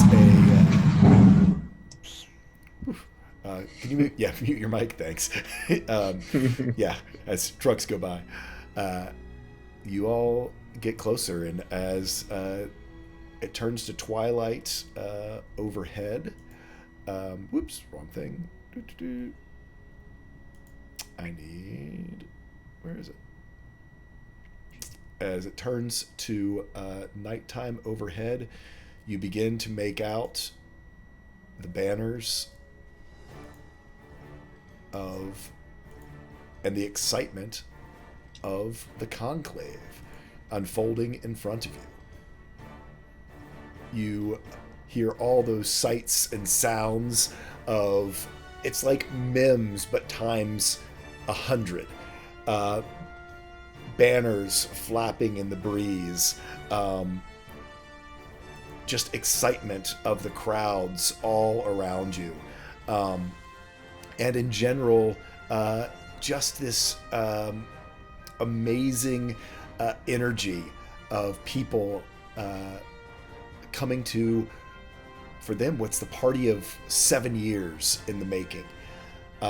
Axel, just like your vision, all of the tents are lit up from inside, so it's like these lanterns that are spread out amongst the fairgrounds and the conclave, and everyone is sort of crowded in together. You hear barkers yelling out for you to come have their food or their drink or their wares.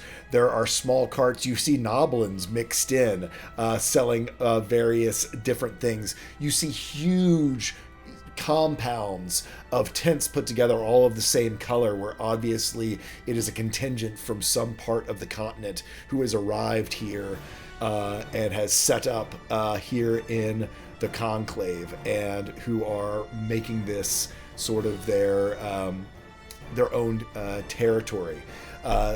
The ground has actually been just pounded all but solid. It's almost like asphalt because of the amount of people who've walked over. There is a fair amount of droppings from different types of animals, but for the most part, it seems as though it has been kept fairly clean. As you do start heading into and get closer, you do sort of see some guards or sort of security forces that are there. One of the things you do notice, and as you did hear about it, many of them have arms in slings, bandages around heads or whatever. for the most part,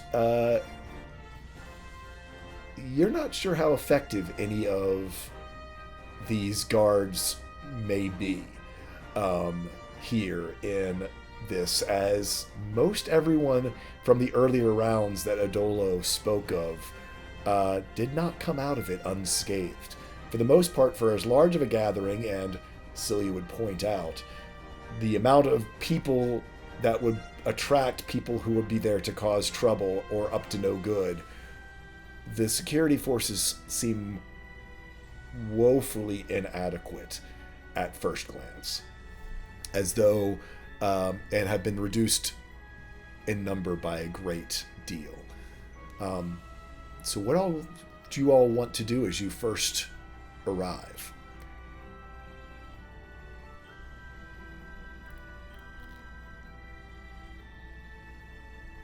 Wow. Find the Netherwings and kill them. I will announce myself as I walk through the crowd. Make your presence known. So you just walk as he walks through the crowd. Make way! Look, Goldard coming through. You see people turn and actually look, and assessing you and your size and the fact that Adolo probably is nearby as well, seeing these two fairly giant men. I mean, you aren't as big as Adolo is, but you're still about 6'4" and pretty built. Adolo almost 7 feet, shirtless beside you. Some actually seem to recognize Adolo from his match. They do seem to make way and allow you guys fairly quick passage sort of into the main area. Axel, do me a wisdom saving throw. Oh dear.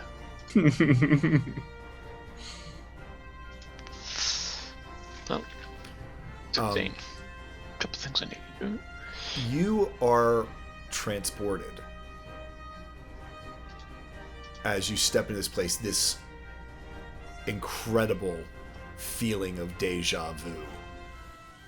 You see these many tents glowing like Chinese lanterns, the people, the crowds. It's almost as though even the barkers are saying the same thing, as though you can almost say them at the same time as they are saying them. And as you just barely get within side of the sort of perimeter of this huge gathering of tents and stuff, you begin to have a song start to play in your head, an old memory.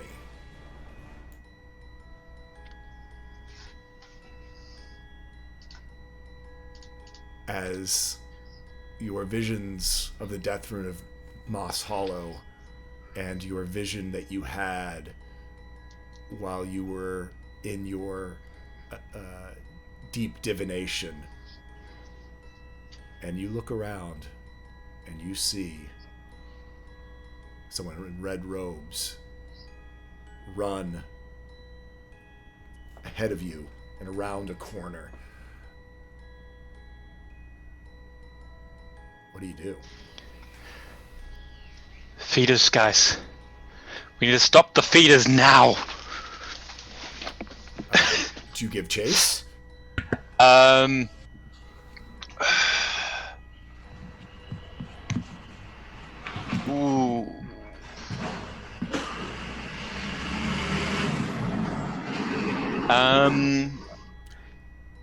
Well, how does everyone else react? Everyone else can roll me a perception check as Axel points ahead. He's like, he's that one and there's others. I'm not going to bother because I wouldn't know what that means anyways. Locke, Vidar, Luna. Yeah, but you can see he is very worried. You do see up ahead, sort of the road curves around to the left, and you see just a flash of red as someone goes running around the corner up in front of you. You can see most of the crowd is walking that direction. So yeah, Luna, if she sees it with like a 20, she's gone. You go running ahead, giving chase to this person. Luck, what are you up to? He's gonna Swears. To stop other people being super suspicious, he's gonna head in that direction, walk in that direction, like he has purpose to go in that direction. Okay. But helping keep a path fairly clear so we can keep an eye on them. Vidar, what are you up to? Cast Dimension Door. And where do you go? So I did see him go down that alley. Well, like I said, the whole road that you all are coming into the thing on sort of curves around. So, like, straight ahead of you is like a wall of tents, but you can see that the road curves around. You saw them sort of follow the curve and go running forward and then disappear from sight around the corner. Can I try the Dimension Door around that curb? Probably 30 feet up and around that curve Okay. from where his position was. Sure. Do me a, with as wide as this is and sort of the layout of it, I'll give you advantage on an Arcana check to do sort of a blind dimension door that direction.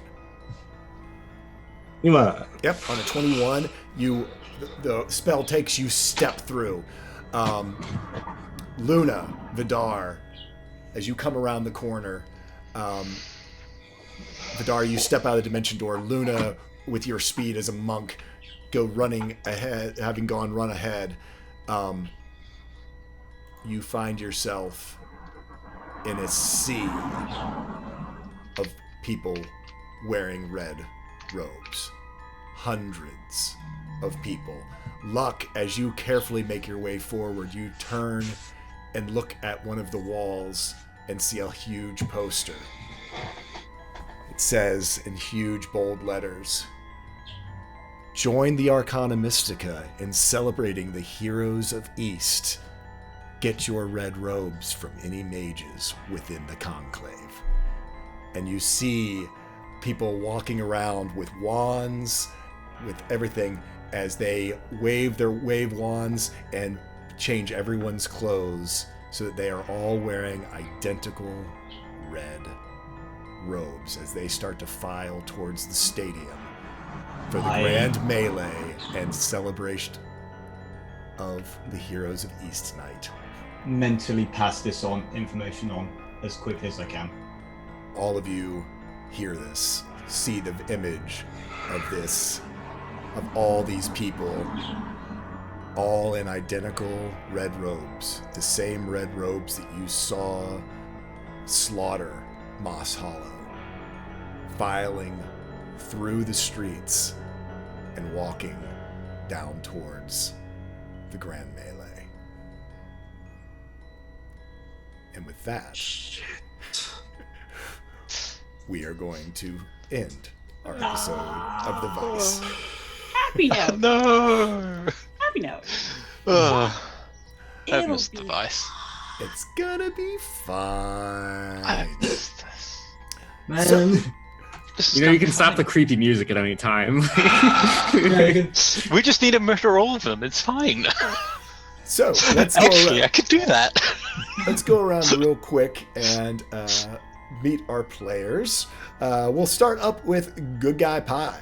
hello everyone, I am Good Guy Pie. You can catch me on my Twitch account at Good Guy Pie, where I play mainly story-based games, but for some reason I'm taking up fighting games now. And you can also catch me on my Twitter at Too Good To Guy. I love being here. I love this game. It's been too long since we last played it, and I can't wait to see what happens next. And Volga, and hopefully fight a Neverwin or two. Bring them on. Bring them all on. Next up, NNG9. Hey, I'm Energy 9. I'm here, your local puntress. I also do Twitch streaming, which again, pretty much as soon as Iceborne's out, I'm going to be streaming that a lot. Nice. A lot. Yeah, so you can catch me at twitch.tv/NNG9. You can also give me a follow at NNG98. It's good stuff. There will be snake pictures. Oh my gosh, I don't have a snake. Offspring peanut gallery, I need a snake. Otherwise this outro is meaningless. We'll come back to you once you have a noodle. Next up, we have our guest player, Not So Speedruns. Oh, there we go, Snake. Snake! Good. Danger Noodle. They have grown. This is our big girl. Yeah. Big But I girl. remember when your big girl was not that big. Yeah, like she's actually not that much bigger, but yeah. So this is Shalon. She's not a danger noodle. She's not venomous. Yeah. She's a cute little ball python who thinks She curling could in a still ball kill is me. the best defense. Best For now, thing yes. ever. So yes, puns and snake pictures. Yep. Beware or be happy, whatever. Woohoo! Next up, we have Not So Speedruns, and who will, I believe, be joining us again next week if you're available, Yeah. as yeah, my name things is. unfold. Yeah, no, this was a lot of fun. I'll definitely be back. I'll probably be around for another episode or two to see this to its logical conclusion. I'm gonna do my best to maybe not become a permanent guest star, but we'll see. We'll see what happens. But yeah, Ow. my name is Speedy. You can find me everywhere as Not So Speedruns. And yeah, I stream games sometimes. Sweet! Next up, we have Templar Warden. Hello, I am Templar Warden. I am playing Hidden by Axel, the Tabaxi wizard who's got too much information and doesn't know what to do with it all, except scream out in terror when everything starts going wrong, and hoping it's not as bad as he thinks it is. Who knows? Maybe they're just all wearing red and nothing happens in a coliseum filled with people. Nothing's gonna go wrong. It's not like somebody somehow did this, and now, probably intentionally. It's good. It's fine. Arcana Mystica may- just wants to celebrate the heroes of East. Yeah, it's not like they know someone's going to go there and stop them, so they dress up everyone so they disguise the guys. It's kind of the more worrying part for me. Anyway, you may find me anywhere on the internet as Templar Warden. You may find me on Twitter at Raynor Templar. And you may find me and everyone else in the Discord. I don't know if Speedy's there. He's welcome to join. But you may find us in the Discord that I will put in chat. Please join us there, chat about the movie. We put alerts. Other people will show up and put their streams up there, so catch members of the community. And I have so missed the Vice. I didn't want it to end, but times happen. All right. Next up, Dragons or Cats. Hello, everyone. I am Dragons Are Cats. You can catch me on the Twitter and on the Twitch as Dragons Are Cats. And the moral of the story is for Vidar, even though you may fail, don't give up. Keep going. Fumble your way through. Keep on living your life as best you can. And even when you get knocked down, friends always there to pick you up. Literally. Several times, in fact. All the time. Yeah. I am Tall Squall, and I am your DM and your host. Thank you, everybody, for tuning in, for subscribing, for doing all the wonderful things that you all do to make our community so awesome. We will see you next time. We are going to do a quick little raid, because there's now like this raid button that I can just like press the button and make things happen. We are going to raid our good buddy, Madam Gandalf, and head over there. And in the meantime, gather your friends together, tell a story, and dress up all the bad guys and all the innocent bystanders in the same thing when you want to have fun with high level characters. Have a great one. Good night, everyone, and remember, kindness is a free action. Have a good one. Bye bye. Why is your snake on your head?